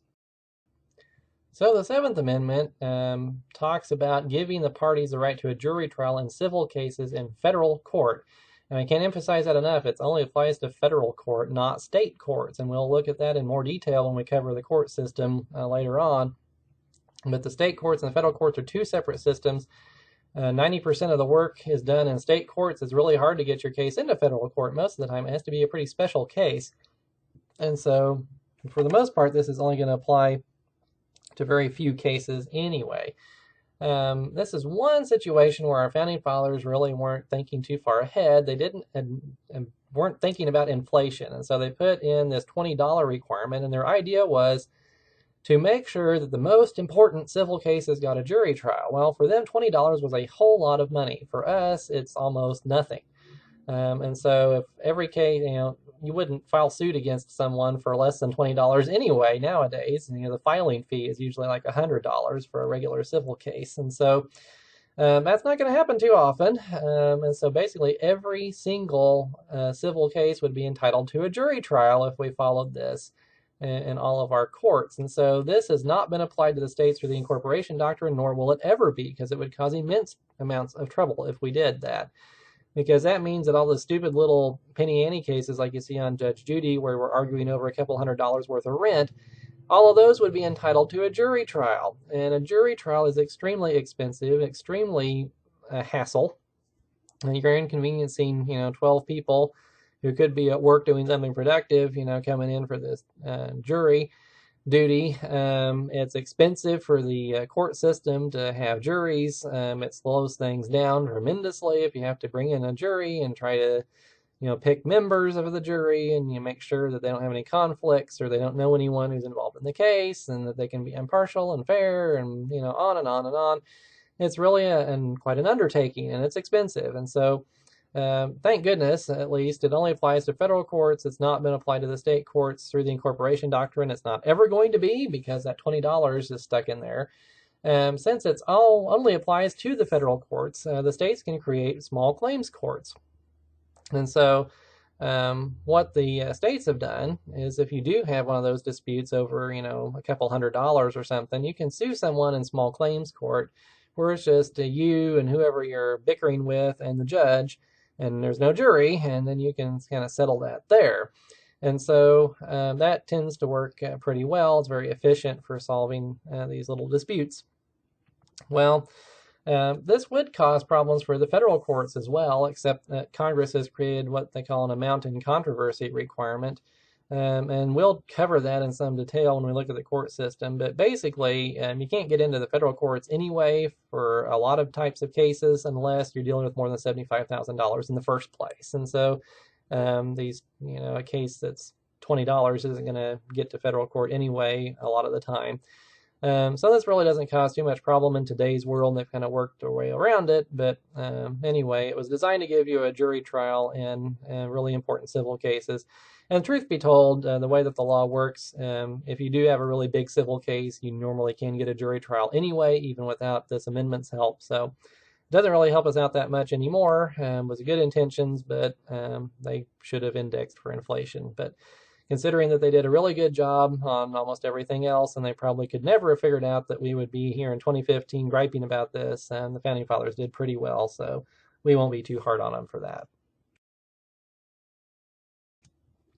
Next up, we have the Eighth Amendment. This one says, excessive bail shall not be required, nor excessive fines imposed, nor cruel and unusual punishments inflicted. This one's really interesting because you consider it's really vague, first of all.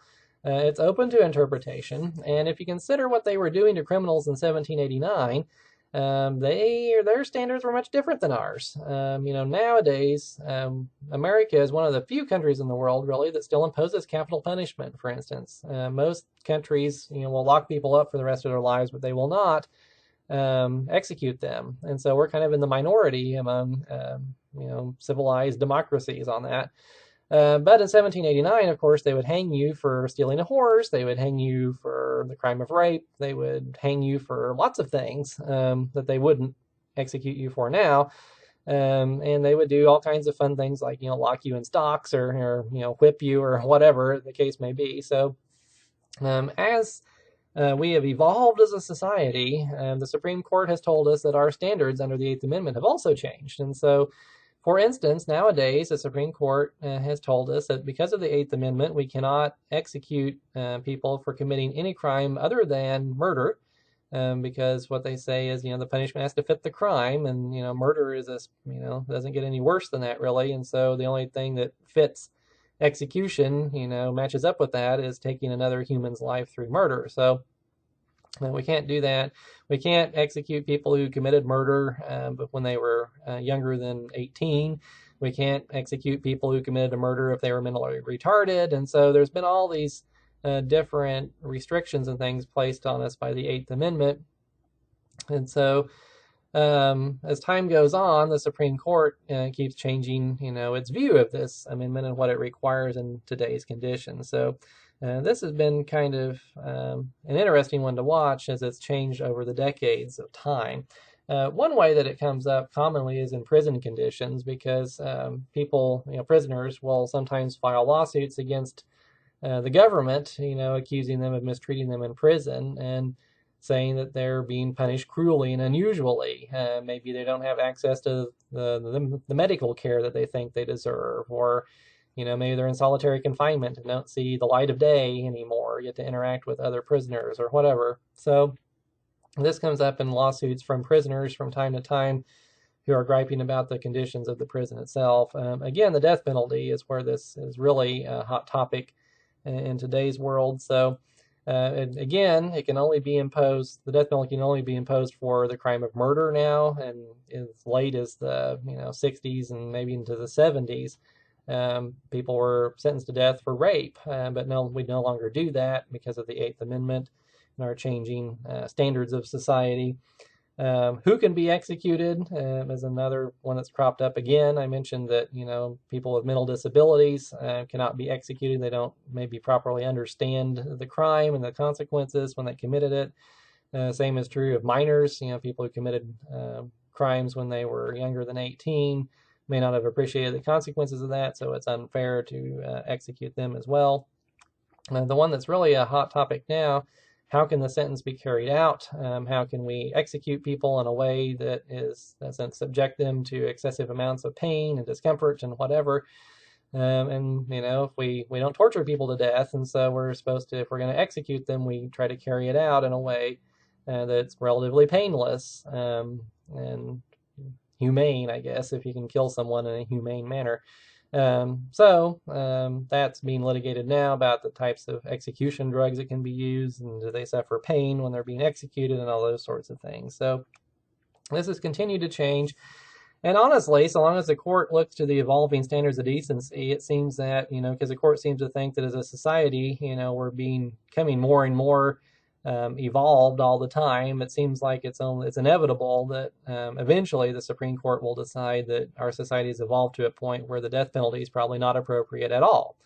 It certainly seems to be the way things are headed, because the court has chipped away at the death penalty consistently over the last several decades. And so don't know if it'll be in my lifetime or yours, but it seems like at some point the Supreme Court's going to say, no, looking at evolving standards of decency and all that, it's just not humane and nice to be putting prisoners to death anymore. So don't know when that'll happen, but unless the trajectory changes, we'll probably get to that point at some point in the future.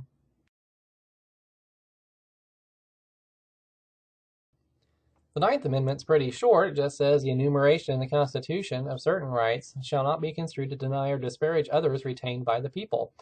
This is the idea that the Federalists were kind of pushing to begin with. Just because a right or liberty isn't listed in the Constitution doesn't mean that it doesn't exist. Just because they forgot to list it doesn't mean that we don't have that right. And as I said, this is what the Federalists, the people who wrote the Constitution, were arguing about when they said the Bill of Rights wasn't even necessary, because just because they weren't specifically protected doesn't mean you don't have them. Just because we can't find a particular right when we read through the text of the Bill of Rights doesn't mean that we don't have that right. So kind of interesting. It kind of says a lot and says nothing at the same time. So really hasn't had a whole lot of effect on things, but it is there. Just because it's not listed doesn't mean we don't have a particular right. Our last amendment in the Bill of Rights is the 10th Amendment. It says the powers not delegated to the United States by the Constitution, nor prohibited by it to the states, are reserved to the states respectively or to the people. Again, this one kind of is profound, but also doesn't say a whole lot. What it's really getting at is that what the Federalists said all along is that if the Constitution doesn't give the federal government the power to do something, it's not supposed to be able to do it. So if we didn't list it, it means it can't do it. Unless we specifically said the federal government can do something, it can't do it. So that was the idea. It was supposed to be a system of limited government, to where the federal government only had the powers that the Constitution gave it, no more, no less. In practice, this provision has largely lost its teeth, in large part due to the Commerce Clause. And we examined that already, how it's possible for the puny little Commerce Clause to give the federal government power to control all kinds of things that deal with our daily lives in a pretty intimate way. So because of that, the 10th Amendment's kind of lost its teeth, but that was the original idea. The federal government was supposed to be limited in its powers and to only be able to do the things that it was specifically given the power to do. But since the Commerce Clause came around, that's kind of gone by the wayside a little bit. That's it for the original 10 amendments that made up the Bill of Rights. We're also going to look at 3 more amendments, the 13th, 14th, and 15th amendments, which have a very important bearing on our rights as citizens. These 3 amendments were passed after the Civil War, so immediately after the South lost the Civil War, and the cause of slavery was in the mix of that. These were passed in order to kind of take care of some lingering issues from the Civil War. Specifically, they were designed to guarantee equal rights for former slaves, so to make sure that they were treated just like every other citizen was the idea here. The 13th Amendment prohibits slavery anywhere in America. So before the Civil War, slavery was legal in some states and illegal in others. This took care of that. The Civil War decided the whole slavery issue, and so no more would there be slavery anywhere in the United States. Well, then we have the 14th Amendment. And it says, all persons born or naturalized in the United States and subject to the jurisdiction thereof are citizens of the United States and of the state wherein they reside. No state shall make or enforce any law which shall abridge the privileges or immunities of citizens of the United States, nor shall any state deprive any person of life, liberty, or property without due process of law. There's our 14th Amendment due process clause, nor deny to any person within its jurisdiction the equal protection of the laws. And so a lot of things going in here, and we will take a look at it piece by piece. Well, the first thing we see in the 14th Amendment erases the old 3/5 clause. Remember the 3/5 compromise where we would take a census and count slaves as a 3/5 of a person? Well, we're going to treat everyone equally from now on. So just because they used to be a slave, it doesn't matter. We're going to treat everyone equally, and this forces states to do that. So that's important. And the equal protection clause that we see in here, everyone has to be treated equally. The government, even state governments, can't discriminate against their own citizens. And this becomes pretty important. And we'll see this equal protection clause brought up in all kinds of different ways when a government tries to treat its own citizens differently. And the courts will look at this with different levels of suspicion depending on really the type of classification that we're making. For instance, sometimes the courts will apply what they call strict scrutiny. If a government enacts some kind of policy that discriminates on race, that is really, really suspect, because very seldom does it really matter what color your skin is, how the government should be treating you. And so if we see that happening, we're going to assume that the government's up to no good. And so that's subjected to what they call strict scrutiny. So the government better have a really, really good reason for doing that and be able to prove it, or we won't allow that to stand. Some other things are subjected to what they call intermediate scrutiny, which is a little less intense. And for instance, sometimes, like with inheritance laws, for example, states would discriminate against people who were legitimate children versus illegitimate children born outside of marriage. If you're treating people differently on that basis, they'll be kind of suspicious of that too, because that doesn't always make much sense. So the court will kind of take heed of that and see what's going on there. It might also apply to things like gender, which, there really are legitimate differences between men and women. But if the government's treating them differently, we'll give that a pretty good look and make sure that they're not actually just trying to be mean to one gender or the other, and that there's a legitimate reason for treating the genders differently. For most things, though, if the government's treating two different groups of people differently, unless there's some kind of suspect classification like race or gender or religious affiliation or something like that, the court will review that and use what they call a rational basis test. So if the legislature passed some law that treats different classes of citizens differently for some reason, they'll just see if they had a reason for doing that makes some kind of logical sense. It may be a stupid reason, but if it makes some kind of logical sense, they'll let them get away with it. So that's pretty neat, really. And this makes sure that the government isn't going to treat some of its citizens differently than other of its citizens for no good reason. Because certainly that did happen prior to the Civil War. If you were born and you weren't white, life was much more difficult for you, and your own government was against you in some important ways. And so this was designed to put an end to that kind of thinking. Equal protection and other constitutional provisions apply to governments, not private actors. And so this is important because sometimes people will be upset because some private organization doesn't want to let them join or something like that, and say, they're discriminating against me based upon my race or my gender or something like that. Well, there may be laws that apply to that, but not this particular. The 14th Amendment's not going to come into play unless the government is the one doing the discrimination. If you are doing the discrimination as a private person or some private club or something like that, the 14th Amendment itself is not going to help you out on that, because it only applies to the government. Having said that, as we said, Congress has used the good old Commerce Clause to prohibit some discriminatory actions by private parties. And so you can't go around refusing to hire a particular race of people for your business, because Congress has used its Commerce Clause power to prohibit that kind of discrimination. And also with renting housing units and things like that. So discrimination is prohibited by laws Congress has passed using the Commerce Clause powers, but the 14th Amendment itself isn't going to help you out on that too much. The 15th Amendment provides that the right to vote can't be denied because of race. And so this actually had some varying levels of success over the years. For much of the late 19th and early 20th centuries, the 15th Amendment, even though it said this on its face, in practice in the southern states, black people were denied the vote by various different sneaky ways. And so it took the civil rights movement in the 1960s, and before that really began to change in a big way. So the 15th Amendment had some, a noble goal, but wasn't always put into practice like it should have been. We'll look more about that when we talk about the civil rights struggle here shortly.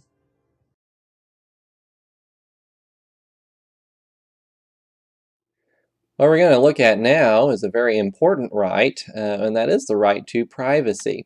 However, this very important right is not actually mentioned in the Constitution, at least not directly.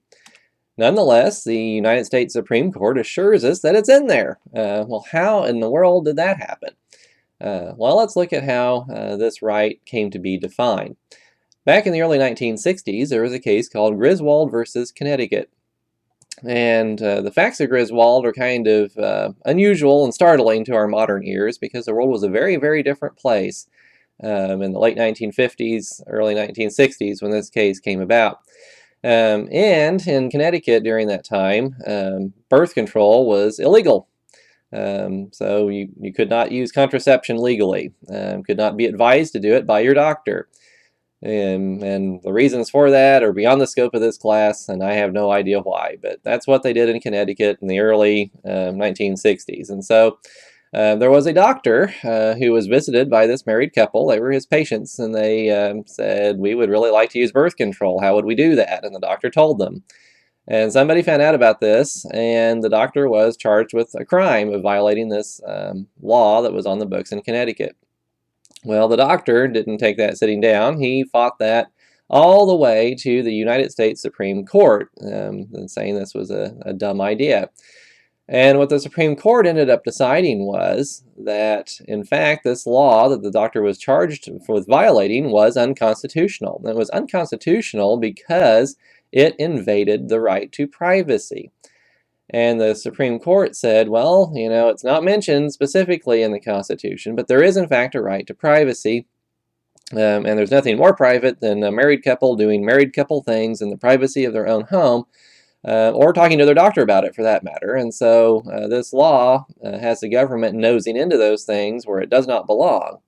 And that's bad. And so it threw that law out as unconstitutional. Well, how in the world did the Supreme Court conclude that there was a right to privacy in the Constitution, since we've just been through the entire Bill of Rights and we didn't see it mentioned? Well, here's how they did that. They said, it's not actually mentioned in there, but if you start looking around, you'll see evidence of it. In the First Amendment, for instance, there is the right to assemble with other people.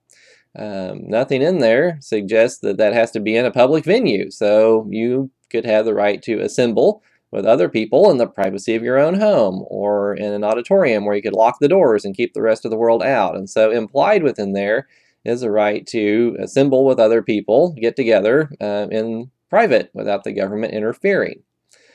Well, we look at the Third Amendment, which was designed to keep the government and its soldiers out of your house. Well, what would that do? Among other things, it would ensure the privacy of your dwelling. The government and its soldiers would not be able to stick their noses in your house and see what's going on in there. So that would ensure your privacy.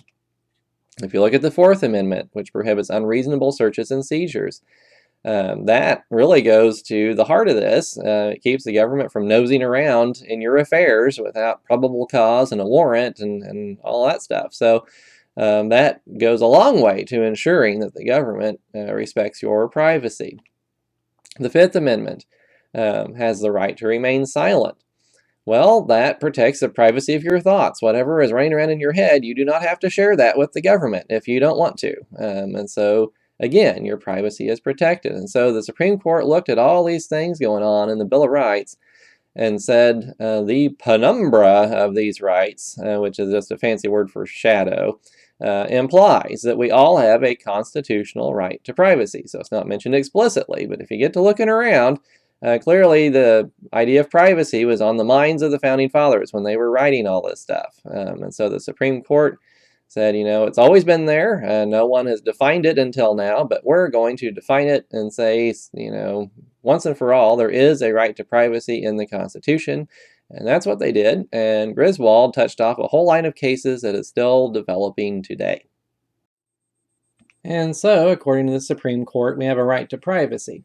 But there's been a very sharp disagreement about whether the Supreme Court went too far in reaching that decision and set some things in motion that they really couldn't stop, or at least couldn't predict where it will go. First of all, no one really believes that the Founding Fathers were sitting around in Constitution Hall thinking about contraception when they wrote the Constitution. The idea that they, was envisioning this right of privacy as defined in Griswold might be a little bit of a stretch. So, the people that believe in the strict construction of the Constitution, they're a little bit suspicious of this kind of thinking anyway. And as it's come to be proven over the years, the Griswold case had some far-reaching consequences that maybe no one envisioned at the time that it was decided. The most dramatic came a few years later in Roe versus Wade, and that's probably a case that you've heard of before, which legalized abortion throughout the United States, at least in some situations. And prior to that, different states had different laws regarding abortion. And in the Roe versus Wade, the Supreme Court ruled that a woman has a right to privacy in her own body. And at least until the fetus gets to a certain stage of development where the state has a legitimate interest in keeping it alive as one of its future citizens, that a woman's interest in what's going on within her own uterus takes precedence. And so she can choose to abort the child or not. And so the Griswold case was expanded, that line of thinking in Roe versus Wade, and that right to privacy was used basically in coming up with a right to abortion, at least in the first trimester, and certainly, and then the second and third had more restrictions, and it was actually quite a complicated opinion, but that same thinking was going on there. Later on, we had a case called Lawrence versus Texas, which legalized homosexual activity in private, and for much of probably American history, homosexual activity was illegal. And it didn't matter whether it was in the privacy of your own home between consenting adults or not. In Lawrence versus Texas, there was some homosexual activity occurring in a private home between two consenting adults. And I believe the police kind of burst in there and found this going on, if I remember the facts correctly. And they maybe really shouldn't have even been there in the first place. But anyway, this couple was arrested in the midst of this, and the Supreme Court said, what in the world are we doing with the police, policing this kind of activity going on in somebody's private house where they're consenting adults, and the right to privacy would extend to protect that. And so that outlawed some sodomy statutes that had been on the books that was regulating very private activity between consenting adults. So that's led to all kinds of other things. So if we can no longer criminalize sodomy, can we criminalize bigamy? It's illegal currently everywhere to be married to more than one person at the same time. But if we have consenting adults and they want to enter into this kind of relationship, can we criminalize that? So that's an open question, and it got a lot more open after the Supreme Court recently ruled that the Constitution guarantees the right to gay marriage. And that line of thinking, again, was expanded in that case. And so you can bet the Founding Fathers had no idea that the Bill of Rights would one day lead to gay marriage. I would bet money on that. And probably the court in Griswold versus Connecticut had no idea that we would end up at that place either. And whether you agree with those outcomes or not, the truth is no one knows where the line of cases that began with Griswold is going to end. So we just don't know, how that right will be redefined in the future, what we might end up with the court deciding the right to privacy encompasses. So this is a really quickly changing area of law, actually. So it'll be interesting to see where it goes in the years and decades to come.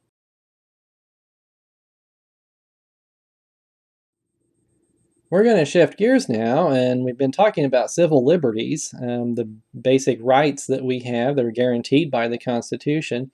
And now we're going to talk about the civil rights struggle. And all the civil liberties that we've been looking at are quite wonderful. Unfortunately, for much of American history, not all Americans were able to fully enjoy those rights, at least not until fairly recently. And it took a long and pretty hard fought struggle to change that. And, at the beginning of the country's history, we had slavery, and slaves, of course, were considered property and had little to no legal rights. So the Civil War did away with slavery, and we already saw how the 13th, 14th, and 15th Amendments guaranteed that former slaves would have the same rights as everyone else. But in reality, they really didn't, at least not for quite some time. Reality pretty much fell short of the goal that the people drafting those amendments had really envisioned. After the Civil War, if you remember American history, if you've ever taken that, Reconstruction came about right after the Civil War, which was designed to rebuild the South, not only in a physical sense, certainly rebuilding those buildings and bridges and other things that had been blown up and whatever, but also to kind of remake the institutions of the South and kind of rebuild its culture in a way without slavery, in a way that would include all the former slaves as equal citizens. Well, after the Civil War was over, the state governments in the South had pretty much kind of dissolved almost, and so the federal government was there with its army kind of making things work. And so as long as the federal government in Washington was in control of what was going on in the South, they could enforce the 13th, 14th, and 15th Amendments and make sure that the former slaves were treated like they should be. And so that went on for a while, and a few years after the Civil War. But human nature being what it is, people in the North started getting tired of meddling in the South's affairs. And frankly, the Civil War was over, and they were ready for it to be over, and they were ready to move on with their lives and think about something else. And so they really didn't want to be involved in the intimate details of running life in these southern states forever. And so it wasn't too long after the Civil War that the troops went back home. The Union Army was withdrawn from the South, and so the states had remade governments and started handling their own affairs again. And as soon as that happened, things started to change. So once the Union troops went home and the federal government withdrew from the South and let it start running its own affairs again after the Civil War, the Southern states began to find new and creative ways to deprive their black citizens of their rights.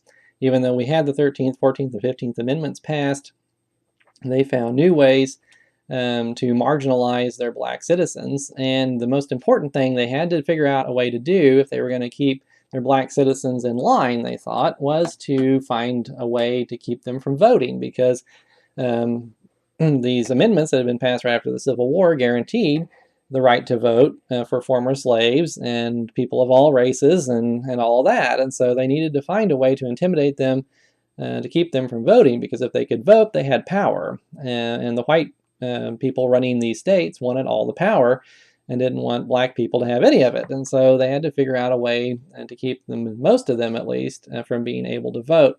One way that they did that was through a device called literacy tests. And the idea of a literacy test was that we will test your reading ability before we allow you to register to vote, because the thinking was that if you can't read the ballot paper, it makes no sense to let you try to vote. And so that kind of makes sense in theory, but in practice, these tests were not required of white people trying to register to vote. And the black people who tried to register to vote and took these tests figured out that a PhD in English would have had a really hard time passing these literacy tests. They were not a legitimate tests, they were just an obstacle that black folks who are trying to register to vote could not overcome, and therefore they could not pass the test, they couldn't register to vote, and they couldn't get the political power that they were after. And so this just became a means of keeping one race down. And so despite these amendments that had been passed, many southern states were still able to figure out a way to oppress many of their own citizens by preventing them from voting. At this time, there were also laws passed in many of these states called Jim Crow laws. They were designed to separate the races. If we couldn't treat them unequally under the law, we could at least keep them separate, was the thinking. And so they applied to public facilities and things. They persisted up into the 1960s when the civil rights movement was going full force. And they would separate black and white accommodations, like in a movie theater. For instance, the black people had to sit in one area, usually the worst seats, and then the white folks. And in time, buses and other forms of public transportation were segregated. Water fountains were for one race or the other, but not both, and those sorts of things. And so, again, they were trying to keep the races separate. And kind of, keep the black folks in their place, remind them that they were second-class citizens. This was challenged in court, but in 1898, the Supreme Court of the United States issued an opinion called Plessy versus Ferguson, where they approved of this arrangement. And they said, well, these amendments to the Constitution passed after the Civil War, they said you had to treat everyone equally, but they didn't say you couldn't treat them separately. And so separate but equal is still equal. And so that's okay. Have your Jim Crow laws. That's perfectly fine.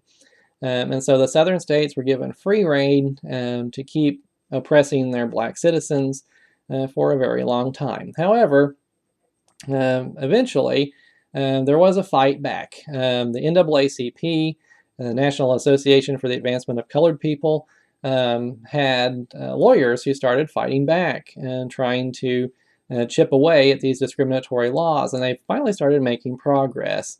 Throughout the 1930s and 40s, they started chipping away at these, and they really gained a massive victory in 1954 with a case called Brown versus Board of Education of Topeka. And this was challenging the segregated nature of the school district in Topeka, Kansas. And in Topeka, if your child was white, they went to some really nice schools. And if your child was black, they went to some really crappy schools.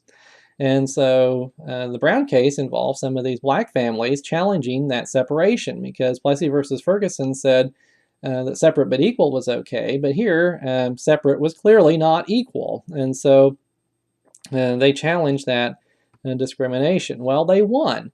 A massive victory. It was unanimous within the Supreme Court. All 9 justices said this is wrong. And furthermore, separate really isn't equal. And they overturned Plessy. And so that's kind of an unusual thing for the Supreme Court to completely backtrack and overturn one of its own precedents, but they did it. And so they said Plessy was a mistake and separate is not equal. So that was a really huge change, because now segregation was suddenly on shaky legal ground everywhere. And not just in Topeka, not just in public schools, but everywhere. And so that really got people's attention. And many, especially in the South, were infuriated that there were 9 unelected justices that as they saw it, were going to turn their society upside down. And so they were really furious about this. And, to our modern sensibilities, how can you be upset that you want to treat people of all colors equally? Well, in the South, they had had a long history of kind of paranoia and dating back to the founding of the country with this idea that Yankees were going to tell them how to run their lives. And we saw that even in the Constitutional Convention. Remember, they were so worried about protecting slavery and their own culture and their own economy and that kind of thing. And so this generational kind of suspicion of having outsiders tell you how to run your life, really came to the fore. And so there was really a huge conflict brewing now between the black citizens of the United States, who were starting to assert their rights in a really forceful way, and some of the forces that were entrenched in power in the southern United States that really found this whole turn of events very startling, because they saw that their whole culture and their whole world as they knew it was coming apart, and it was these unelected justices on the Supreme Court that were doing it, and these Yankees were telling them how to run their lives. And so we had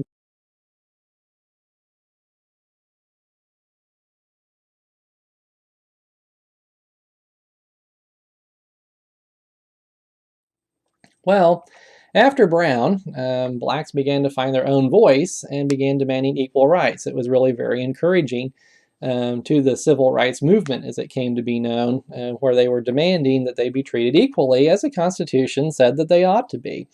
In 1956, a couple of years after Brown, we had an incident involving Rosa Parks, which happened in Birmingham, Alabama. And the bus system in Birmingham was segregated, and black folks were supposed to ride in the back of the bus and give up their seat to a white person if a white person got on the bus and couldn't find anywhere to sit down. And Rosa Parks was black, and she was riding the bus one day, and she was tired, and a white person got on, and she refused to give up her seat, and so she was hauled off to jail. And that so infuriated the black community that they started protesting, and they refused to ride the buses until they were desegregated. And so this started a whole conflagration of events, and the whole country's attention turned to Birmingham because of this.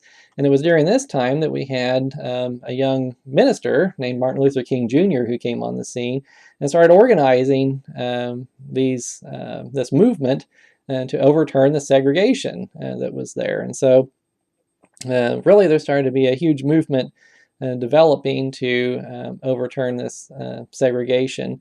And this would continue on in various and different ways. And eventually the Birmingham buses, by the way, were desegregated because it turned out that the black folks accounted for most of their business. And so if they weren't riding them, that would end up costing a lot of money.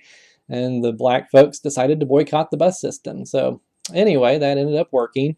But certainly there was a lot of other battles to fight as well. And one thing that was really a major battleground was the schools. Many whites were just simply unwilling to integrate the schools. They just had this kind of irrational fear of their children having school with children of other races. It really seemed to kind of touch on some sort of nerve, and that was really a major problem for them, and so that was a real sticking point. And the states, of course, were supposed to desegregate their schools based upon the Brown decision. But as time wore on, they were quite unwilling to do that, and that kind of came to a head in 1957 in Little Rock, where the schools were supposed to be desegregated, and these brave black children were going to a white school in Little Rock. And there was all kinds of ugly protests by the white citizens of Little Rock trying to keep these poor black kids from coming to school, and it became a very ugly situation. The Arkansas National Guard was called out by their segregationist governor to prevent these little black children from coming to school. And finally, President Eisenhower sent in the U.S. Army to make sure that these children could get to school and were safe. And so it was just a really ugly situation, and it continued for a while. And again, we can ask the question, why were Southern whites so opposed to integration? And we already touched on this. It was the same old fears dating back to 1789 that we saw at the Constitutional Convention. This idea of change being imposed from the outside, that these Yankees were going to tell Southerners how to live their lives. And it was echoes of fears that led to the Civil War, things like states' rights that we talked about. The idea that in our federal system, that states ought to be just as important as the federal government, and the federal government has no business bossing the states around. All these same arguments came to a head, and of course, they largely felt that the white race was superior to the black race, and they didn't want to mix. So there was certainly that element of racism there. Don't, by no means discount that. But we saw this going on for a long time. So there's all kinds, a nasty stew of hateful attitudes that were going on, and fears, rational and irrational, that were all coming to head. So it was quite the mess. And many Southern whites were just adamantly opposed to integration. Not all, of course, but many were, and so it became a very ugly situation, with both sides becoming pretty entrenched and all kinds of struggles going on.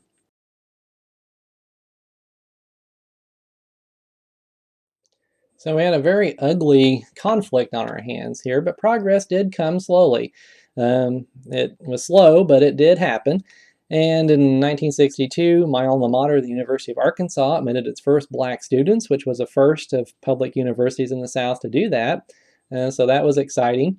In 1964, there was really a watershed moment when Congress passed the Civil Rights Act, and that was signed into law by President Johnson. The Civil Rights Act outlawed discrimination in all kinds of situations, housing, jobs, you name it. We were supposed to treat the races equally, not discriminate on the basis of race, and so that was huge. Congress used its powers under the Commerce Clause to make sure that even like private employers couldn't discriminate based upon race and that sort of thing. So that was huge. Not to say that discrimination didn't still happen, but it was now illegal. And so that was a huge victory for the civil rights movement. Well, in 1965, the Civil Rights Act didn't fix everything, certainly. In 1965, there was a group marching for civil rights that was brutally attacked with police dogs and water cannons and beaten by police. And this got an immense amount of coverage in the media. And there was national TV coverage. At the time, people got to see these ugly images of government authorities beating up peacefully protesting citizens who were just asking to be treated like everyone else. It was very, very ugly. And it looked bad on the world stage. At this time, the United States was fighting the Cold War. It was, fundamentally opposed to communism and the Soviet Union and those sorts of things. And we were trying to set America up as being the beacon of light and freedom in the world that should be imitated and emulated by everyone, around the world. And communism was supposed to be dark and scary and horrible, and America was supposed to be the beacon of freedom and light. And here we had this going on in our country where we were beating up and attacking our own citizens who were just asking for equal rights. And so that was very, very troubling for everyone who saw it. And it really convinced Northerners that something had to be done. And at the time, many who weren't living in the South really didn't see this as any of their problem. The civil rights struggle was happening mainly in the South, and the southern states had tried to keep African Americans completely segregated and downtrodden all these years, but the North didn't really see it. The rest of the country didn't think it was much of their problem, for by and large. And many white folks outside the South were also racist too. But this really convinced everybody that enough is enough. This is embarrassing. It's wrong. Something has to be done. It was shocking to actually see this unfold on TV. Read about in the paper is one thing. To actually see it happening is something else. And so that really built momentum for the civil rights struggle and kind of set it up for continued success. And in 1965, the Voting Rights Act was passed. And so that really changed things tremendously because that was designed to really make sure that the voting rights that were supposed to be guaranteed by the 13th, 14th, and 15th Amendments actually went into practice. That states could not deny citizens the right to vote, the literacy tests and all that stuff was outlawed finally, and the federal government started keeping tabs on these states to make sure that they were allowing citizens to vote no matter what race they happened to belong to. So this made sure that black citizens could get out there and get registered to vote and start making their voices heard. And that really started to roll back historic discrimination in a major way. And so there were some major victories here throughout the mid-1960s. And so the civil rights movement succeeded in ending the legalized mistreatment of a large part of our citizens by getting these acts passed, by fighting for equality and getting it, at least on a legal basis. Of course, the struggle wasn't over. As long as one person is still racist, there's still a problem. So the civil rights movement has continued and continues to address various issues today. But this was a huge victory here in the 1960s to make sure that everybody who lived in this country, no matter what the color of their skin or anything else about them, that they're all able to enjoy all those civil liberties that we spent so much time looking at earlier. And what good are those if we can't all enjoy them here? So anyway, it was a huge struggle, but also hugely successful, and thankfully a fairly dark part of America's history was officially brought to an end through the civil rights struggle.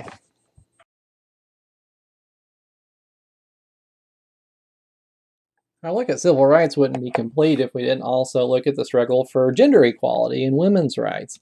For most of the country's history, and most of world history really, the female half of the population was not allowed to vote. And that was just kind of an accepted, that was the way it goes. It's up to men to make these decisions. But not everyone accepted that. Some women struggled for women's suffrage, and suffrage just means the right to vote, throughout the 19th century. There were many notable women who did that, one of which was Susan B. Anthony. And if you remember those silver dollars that look just like quarters, that are the same size and color as a quarter and that easily get confused, those have Susan B. Anthony's picture on them. And she was a leader of women's suffrage. And so women were struggling for the right to vote. And not all women even believed that they should have the right to vote. It wasn't ladylike to be, want to butt into men's affairs, So, there was a difference of opinion even among women about this. But there were those who were struggling for this right, and that thought that women, were just as smart as men and ought to be able to express their opinion in politics. However, women were not given this basic right nationwide until 1920, surprisingly. So there are still people alive today, not that many anymore, who were born before women everywhere had the right to vote. So that's pretty remarkable, I think. But in 1920, the 19th Amendment was finally passed, that gave women the right to vote. And it was a long, long struggle. And I hate to kind of give it, short billing here, but I hope that you'll take an American history class at some point. They'll go into much more detail about this. And certainly our textbook does go into some detail about this as well. But this was quite a long, challenging struggle to get this very basic right for half of our population. So pretty remarkable that, it's been not even quite 100 years that we've had this right. So quite remarkable indeed. Well, in World War II, women ended up taking many jobs that were traditionally men's jobs, and that was just a practical matter because the Army was drafting all the men to go fight. And so when the men were off fighting, they couldn't be working in the factories and stuff. And so women, as part of the war effort, ended up taking jobs in commerce and industry and doing things that were definitely not ladylike by the standards of the day. And so they started earning a paycheck. They started entering these fields of work that had been closed to them before. And after the war, all the men came home, and all the women were supposed to quit their jobs and go back home and start baking pies or something and having children. And the men were supposed to take those jobs back. Well, not all the women were happy with that arrangement, and so they wanted to be able to have the same opportunities as men. And so at the same time the civil rights struggle was underway in the 1950s and 60s, there also started to be a struggle looking for equal rights for the sexes, for women. And so that was kind of percolating at the same time, and it kind of came to a head in the 1960s, and this struggle for equal rights for women as well. And even though women had legally the same rights as men, they were not always treated equally. And in 1963, the Equal Pay Act was passed that kind of recognized this, because women were traditionally earning less money than men for working the same job. And part of the thinking behind that, I guess, was that men were supposed to be the breadwinners and the women were supposed to stay at home baking pies and having children. And so if a woman was working outside the home, that was supposed to be extra income. It wasn't supposed to be the main paycheck. It was the man who was earning that. And so the men would get paid more than women, and that persisted for a long time, and statistically persists until this day, that women on average tend to make less than men. So, but in 1963, the Equal Pay Act was passed. It was designed to make sure that women were going to get paid the same amount as men for doing the same work. So at least legally you couldn't do that anymore, although in practice women still tend to make a little less than men. Well, the Civil Rights Act of 1964 that was passed, that was prohibiting discrimination based upon race, also prohibited discrimination based upon gender. So the same things that were prohibited, discrimination in housing and employment and all those kinds of things, also applied to discrimination based upon gender. So that was a huge victory, not only for the civil rights proponents who were fighting for equality among the races, but also for those fighting for women's rights as well. And so that was a huge victory in the fight for equality on that front. In the 1970s, this movement kind of came to its high water mark, you could say, with the proposal of something called the Equal Rights Amendment. This was a constitutional amendment that was proposed, and not too many of those ever get passed. In the history of the country, we've only had 27 that actually were approved. But this proposal was to set in the Constitution this amendment that said that the sexes were basically to be treated equally. And it kind of made sense, we tried to do that on the basis of race right after the Civil War, certainly. But this Equal Rights Amendment, it got approved by several states. You had to be approved by 3/4 of the states before it could become part of the Constitution. But it ultimately failed. And there were a couple of arguments against it that ended up prevailing. For one thing, it would expand the reach of the federal government quite a bit. And it was at a time when people were kind of tired of that. They thought the federal government had gotten big and powerful enough, and so they were afraid that trying to enforce the Equal Rights Amendment, the federal government would get involved in all kinds of things in people's daily lives, and kind of intrude into places it ought not to go. And so that was one argument against it. Also, there was a fear that it cause all kinds of practical problems, because there really are differences between the sexes, and that's just a biological fact. Men tend to be stronger in their upper body, and women aren't, and we use different kinds of bathroom facilities and all kinds of stuff. And so if you have this law that says the genders must be treated equally, well, what does that mean? Do we have to put urinals in the women's room?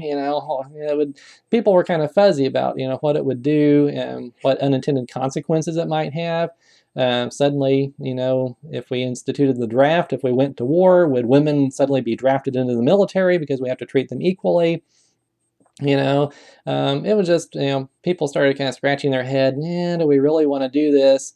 Or do we want to, try to work within the framework of the law that we already have and try to ensure equality that way? And so the Equal Rights Amendment kind of ran out of steam in the mid to late 1970s and never actually got passed, but certainly there was that attempt. And so the struggle for equal rights continues until now, based upon gender and race, sexual orientation, all kinds of other things. There certainly is a large legal framework for that now to prohibit discrimination in employment and housing and all kinds of other things. But in practice, there may still be some areas that need improvement to make sure that that actually happens, that just because of what gender you happen to be born into, or race, or whatever, that you're not treated unequally. So again, the civil rights struggle is a huge story that we can only kind of scratch the surface of here, so I hope you'll learn more about it in a history course at some point. But I'm going to wrap this up for now. We looked at all the civil liberties and the struggle to make sure everyone would actually enjoy those civil liberties. So until now, I will wrap this up, and I'll see you next week.